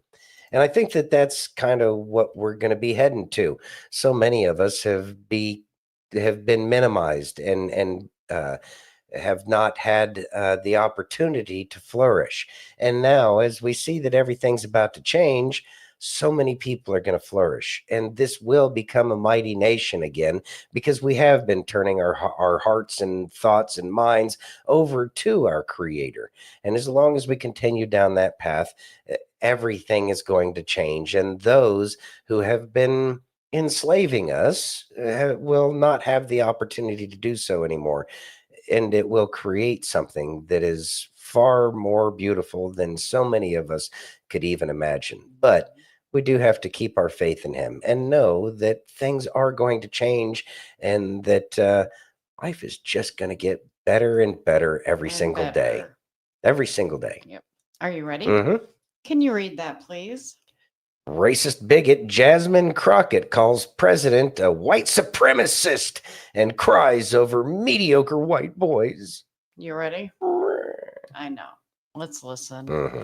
This one, it took me. I don't even know. I What had to show pause is this? I don't know. I had to pause this video. And who is Jasmine Crockett, and why does anybody give a Just shit? Is she wearing the puffy pirate shirt? Yes. Ugh, Are you ready? whatever. Horror. Let's listen. Whatever. I mean, this is very simple. We right now have a white supremacist that is sitting in the White House. He is backed up by other white supremacists. And if you really want to know who the criminals are in this country, you can Google it. You don't have to trust me. But the people that commit 80% of the most violent crimes in this country are white supremacists. Yet for whatever reason, they sit and they serve at the pleasure of the president. They are the ones that were there on January 6th, tearing our democracy down physically. And now we have them tearing us down right here from within. The coddling is for the white boys. That's what's happening right now. I am tired of the white tears. Listen, if you are competent, you are not concerned. When I walk into Congress every single day, you know why I don't feel away and why you can't make me doubt who I am? Is because I know that I had to work 10 times as hard as they did just to get into the seat. When you look and you compare me to Marjorie Taylor Greene or me to Lauren Boebert, there is no comparison. And that is the life that we have always lived. So the only people that are crying are the mediocre white boys that have been beaten out by people that historically have had to work so much harder. This is why they don't want us to have education.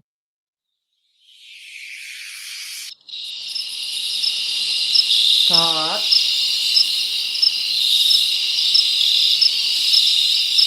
Stop that. What, the crickets? Yes, stop. What are we supposed to say about that? I just want to figure out what racist part of the nation voted her in, because I know that my white ass doesn't want to be there. Houston. Houston? No. Mhm. 30th district. I got to find out where the 30th district is. Okay. No, city of Dallas. Oh, okay, Dallas. I thought it was Houston. Huh. So, well, Where we grew up. if you're white, you probably don't want to go to South Dallas. Just a concept. Never. Sounds like they don't want you there. Yeah. Because they don't care about your white tears. Although my tears aren't white, they're clear. But whatever. I'm not expecting her to have much of a grasp on anything other than She's an her idiot. victim, her victim Mentality. narrative. Yeah. I mean, the victim narrative works for her. It gave her that nice puffy shirt, Mm-hmm. Like from Jerry Seinfeld. but uglier. Mm-hmm. Yeah. Are you Hooray. ready? You ready? Yeah. Can you read that, I was please? never ready for that last video. I know. All right. Let's see. YouTube channel compared to fentanyl for our kids' brains. What? YouTube channel compared to fentanyl for our kids' brains? Uh-huh. Ready? Okay. Let's listen. All right. Melon's YouTube channel being compared to fentanyl for our kids' brains. I'm not kidding. It's that addictive, even being compared to nicotine. Why? They're using the same strategies that they use in Vegas and slot machines. 2 to 6 seconds frame changes, vibrant, bright colors, and the brain just gets pulled right into it. Our children are literally drawn to the vibrant colors, the frame changes, and even as you see these subtitles go along the bottom, they're much too fast for a child to read.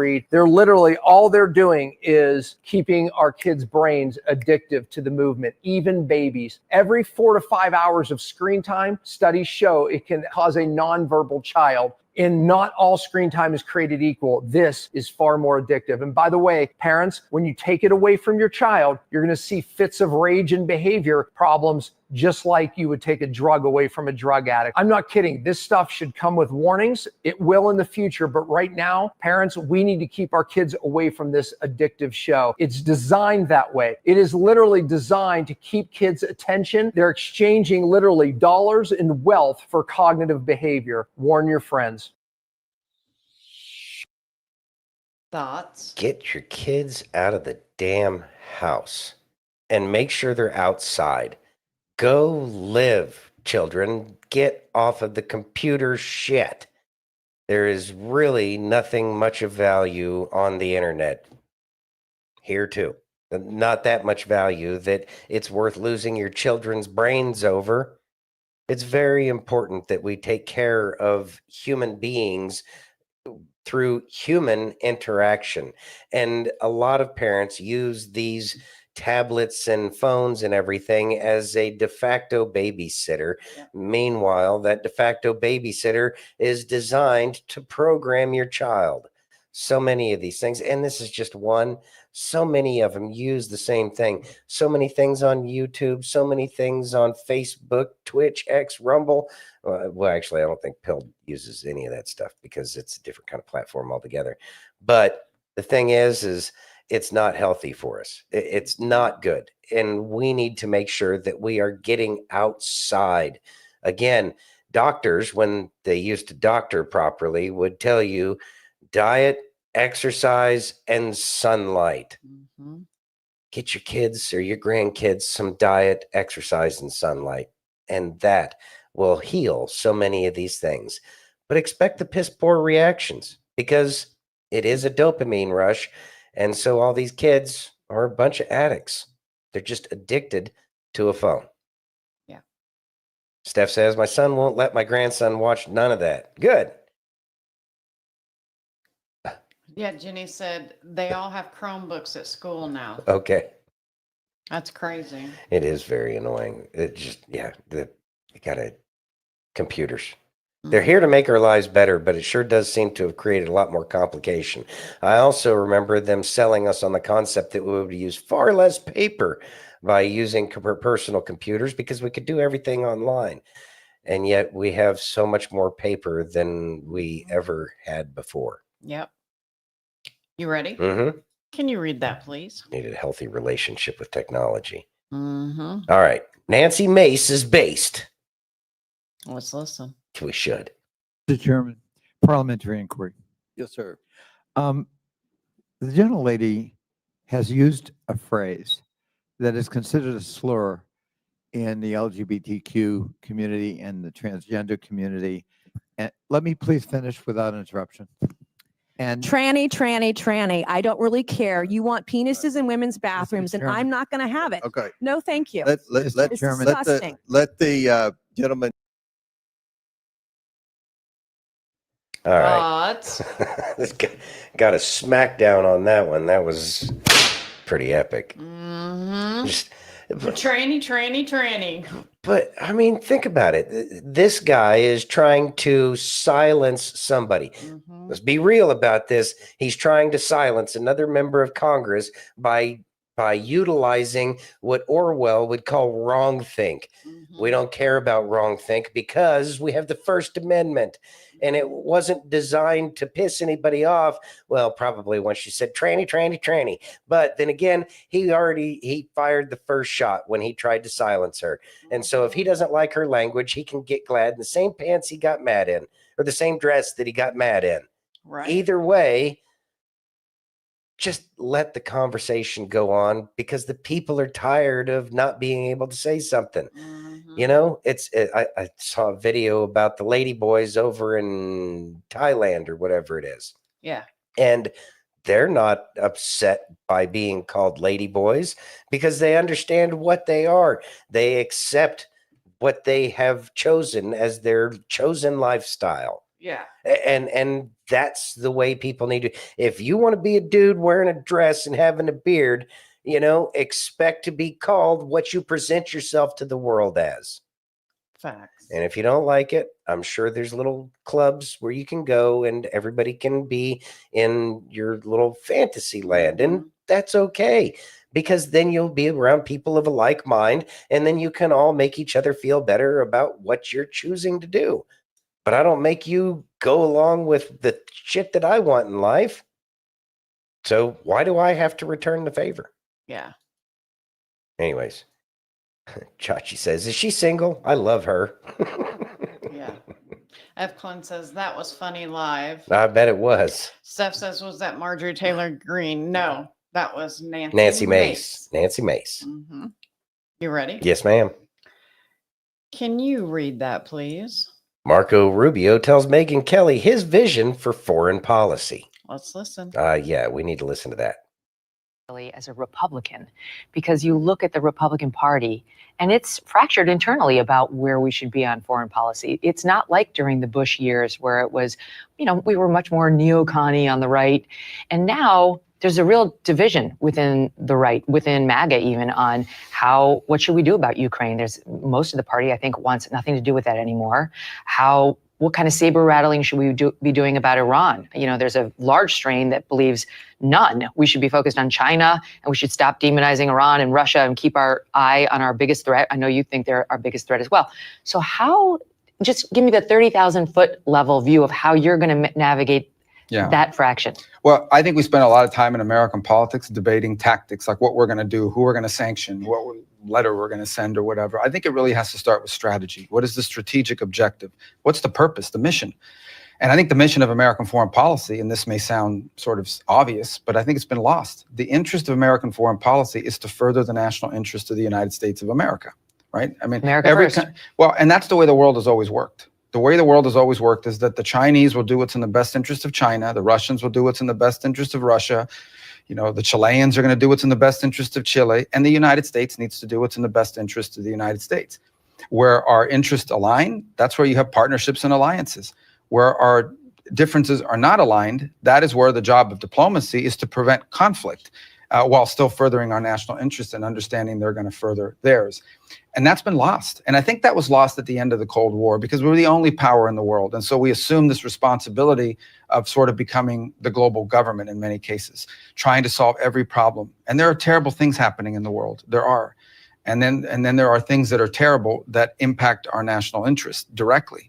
And we need to prioritize those again. So it's not normal for the world to simply have a unipolar power. That was an anomaly. It was the product of the end of the Cold War. But eventually you were going to reach back to a point where you had a multipolar world, great powers in different parts of the planet. We face that now with China and to some extent, you know, Russia. And then you have rogue states like Iran and North Korea you have to deal with.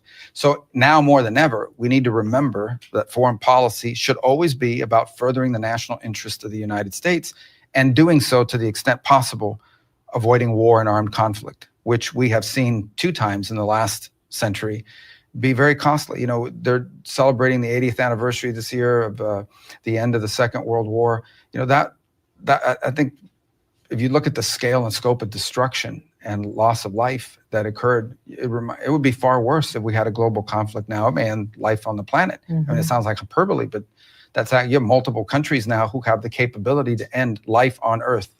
And so we need to really work hard to avoid armed conflict as much as possible, but never at the expense of our national interests. So that's the tricky balance. So I think returning us to that, now you can have a framework by which you analyze not just diplomacy, but foreign aid and who we line up with and the return of pragmatism.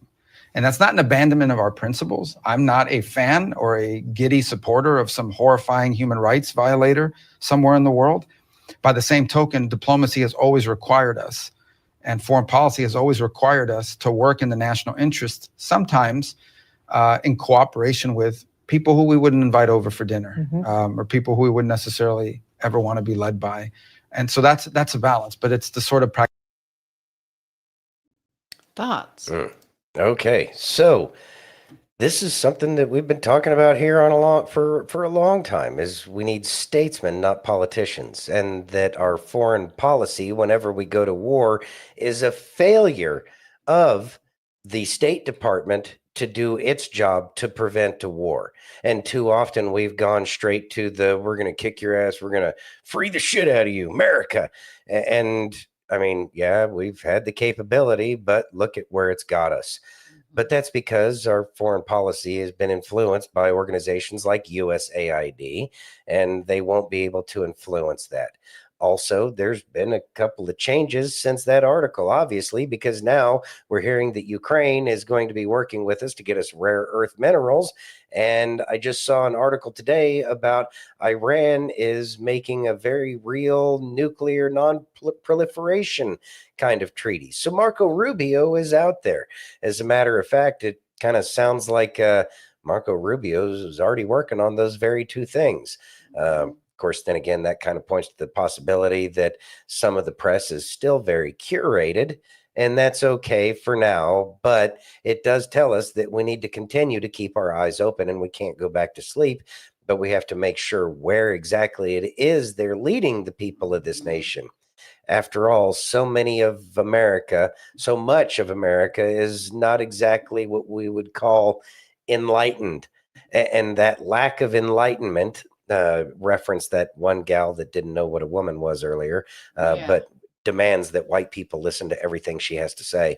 As fine of as an idea that is, it's not beneficial. So we will continue to have people who manage the people of this nation, but that's why they're leaders. And if you really look at the history of the United States and its creation, that's kind of one of the reasons why the Electoral College was there. It was to prevent, the Bidens and the Obamas from happening, which it didn't work out so hot. But, maybe we'll get there again.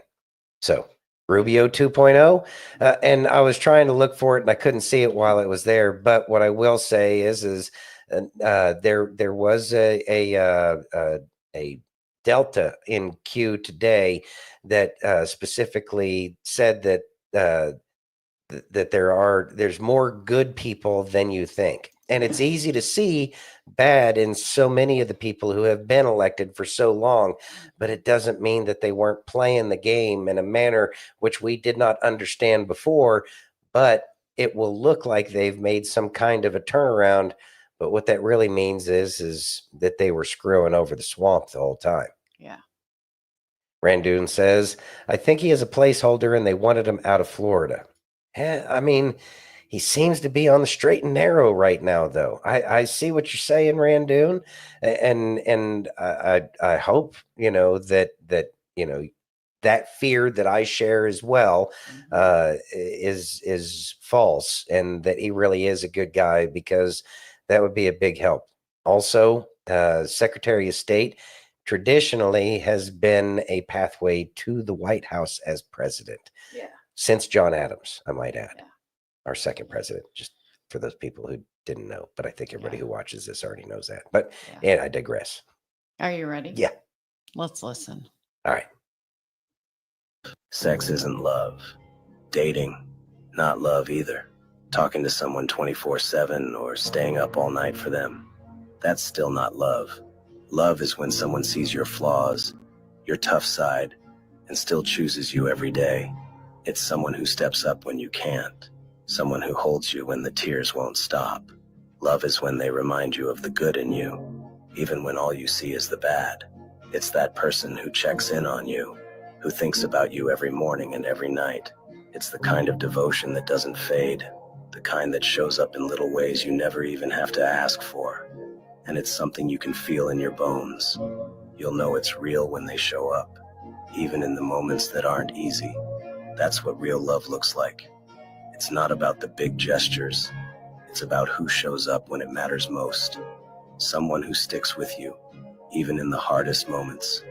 Ever been loved like this? Drop a comment if you have. Odds. All right. So that is truly what love is it's not all of the extra stuff. It's about being there by your side when nobody else is. It's about being that shoulder to cry on. It's about being there. Mm-hmm. Being there is what matters. And because what's the most important thing in the Bible? Love. Love. There you go. Okay, thank you. there's so much, but yes, it is all about love. And we should be that expression of love to everybody around us. We got to make sure that we're there for people, and we know that people will be there for us. And it may not look like what we want it to look like, but in the end, we should always be willing to accept love and to be able to provide that real love to people, because we are in desperate need of love in this world. You ready? Yeah. How about some Senator Kennedy? Well, Senator Kennedy is always good. This is the best of Senator Kennedy. The best of. Let's listen. Part 3. Yes. All right. This is how the good Lord made me. I have the right to remain silent, but not the ability. And to me, kale tastes like I'd rather be fat. Sounds to me like we need to get some new conspiracy theories, because all the old ones turned out to be true. Conspiracy theorists are up something like 37 to nothing. I mean, if you guys want to go back and write an article about whether your LinkedIn page is holding you back, you can do that. The movie about Congresswoman Ocasio-Cortez, Sean, makes me appreciate Elon Musk that much more. They think our kids ought to be able to change genders at recess. Mr. Hunter Biden cheated on his income taxes. The cherry on top, he tried to deduct his hookers as a business expense, for God's sakes. You believe in the tooth fairy? You believe Jimmy Hoffa died of natural causes? Brandon, if I were waiting. You're a chump, aren't you? Yes, sir. Watch you like a hawk, Dick. And they don't completely trust the government. Imagine that. And wait, what? What kind of question is that? They hate George Washington and Thomas Jefferson and Abraham Lincoln and Dr. Zeus and Mr. Potato Head. The benefit of the delay is, that we have a chance to talk about the issue. Mr. Joe Biden, quote, a sick fuck, eat shit, Darren, close quote. For the statements of other Nice people. group you're and I also hanging do not know around the with, answer. Doc. Thank you. Are you going to call me a sick fuck? It's Senator Merkley's time. Here's what I think. I think these people are goofy. They have the right to their opinion, but they're just goofy. Well, golly. Thoughts? They are goofy, all right. Mhm. I love Senator Kennedy. I do too. We need more of him. We need more people like him. Yeah, very much so. You ready? It'd be a lot easier if we had that 30,000 concept going on, because then we'd have a lot more. And then we'd have more people that we'd actually want to listen to from Congress. Mm-hmm. 30-1000.org. Please check it out. Read it thoroughly. That's where we need to go. Wendy says, I love Kennedy. Even though I think he took AI PAC money, he's at least entertaining as hell. Just because somebody took the money doesn't mean that they're evil. Yeah. Sometimes you got to play ball to be able to be on the field. Yeah. You ready? Yeah. Let's listen. The greatest event in human history. You know what that is? The resurrection of Christ. Why do I say this is the greatest event in human history? The death of Christ and the resurrection of Christ split the earth, or split the calendar of time between those two events into years BC and years AD. Anno Domini in the year of our Lord, Latin. The entire calendar that you're on right now is split between these two events. So every time you write 2024, you are acknowledging that Christ was resurrected 2,024 years ago. That's for the atheists too. Every time you write the date, you are acknowledging the resurrection of Christ.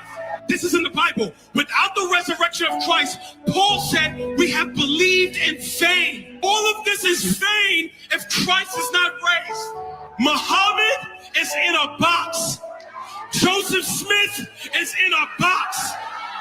Every progenitor of every religion is in a box. There is only one progenitor of a religion who is not in a box, for they could not find his bones. He was raised on the third day. There is only one progenitor of a religion who was raised from the dead. Thoughts? That was inspiring. That was amazing. It definitely pokes at other religions in the world. I'm not all about that, just because as Americans, but then again, he's in church and he can say what he wants in his church, and I have no problem with that because there's a freedom of speech. But this is America, and so we should be careful with poking at other religions because everybody has their own faith, and who am I to judge anybody else on their faith or religion? Now, with that being said, I firmly am aligned with what he says. I do believe that there is only one who has ever risen from the dead, especially in that manner. But yeah, I don't have anything more than that. I'm ready? good. Yeah, I'm done. Let's listen. What is the meaning of life? The meaning of life isn't found in comfort or ease. Anything worth having doesn't come easy. Life tests you, breaks you, pushes you beyond your limits. But that's the point. The Stoics understood that life's greatest rewards are hidden behind the toughest challenges. This is anything but easy, but you are anything but weak. You're not here to live without resistance. You're here to embrace it. The meaning of life is not in the pursuit of pleasure or material gain. It's in growth, in resilience, in becoming the best version of yourself through adversity. Remember, nothing worth having ever comes without struggle. Every trial is a lesson, every failure a step closer to victory. So, when life throws you obstacles, don't run. Adversity is the grindstone, and you're the unbreakable diamond. So you picked tonight's motivation. Thoughts? You are the unbreakable diamond. Remember that. Every time we go through adversity, we grow. Every time there's a trial, we grow. Every time we get tested, we grow. I always go back to this, but think about everything that Job went through. And not once did he ever curse or talk bad about God. He still had faith, and he knew that everything that was happening to him was for a lesson. So know, like you know, that you cannot let trials bother you.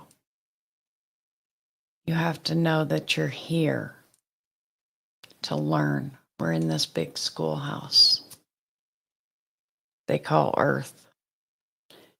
And a beautiful snow globe it is. It is. So remember, you are the unbreakable diamond. Nothing's going to break you. It's just going to help you grow. Seasoning? Beautifully said. Adversity. It befalls all of us. And that's why I've always drawn strength from historical characters in the past. And just recently, we watched something about Joan of Arc. And keep in mind that that young lady was in battle at the age of 17 years old. And she had gone through so much before that point in her life, when really the English were coming down to create problems when she was just like 13 years old. She had to grow up really fast, and she had to go through a lot of things. And I think that it's important for us to remember that so many people on this earth have gone through so much more than any of us that are either watching or a part of this show have ever been through. So many people have been through so much more, and we should be grateful for the lack of adversity that we've had. But the good news is that we're sensitive to the adversity that we do have, so we do learn a little bit easier. So again, don't let any of that adversity stop you, because we can draw strength from our ancestors. And we're all related to this entire global family, especially if you believe in the story of Adam and Eve. So recognize that there is a purpose for all of it, and that you need to have that strength and know that you are being led and guided to do the very things that you have been destined to do. So embrace your destiny and forget about the adversity, because the adversity only shows the strength that you have. Again, you've made it through 100% of the challenges that you've had up to this point in your life, and you will continue to make it through so many more. So move forward with faith and confidence, and know that everything's going to be all right. So, anything else, baby? Nope.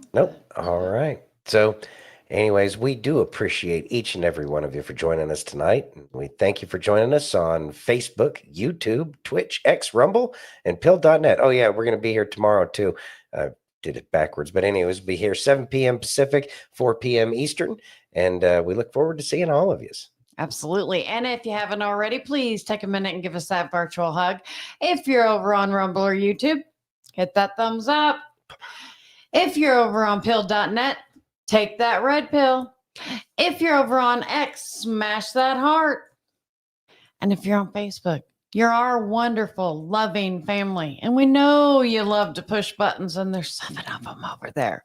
Go over there and clickety-click away. All right, everybody. Thanks for joining us tonight. We love you all. Have a great night. Be safe, and God bless each and every one of you.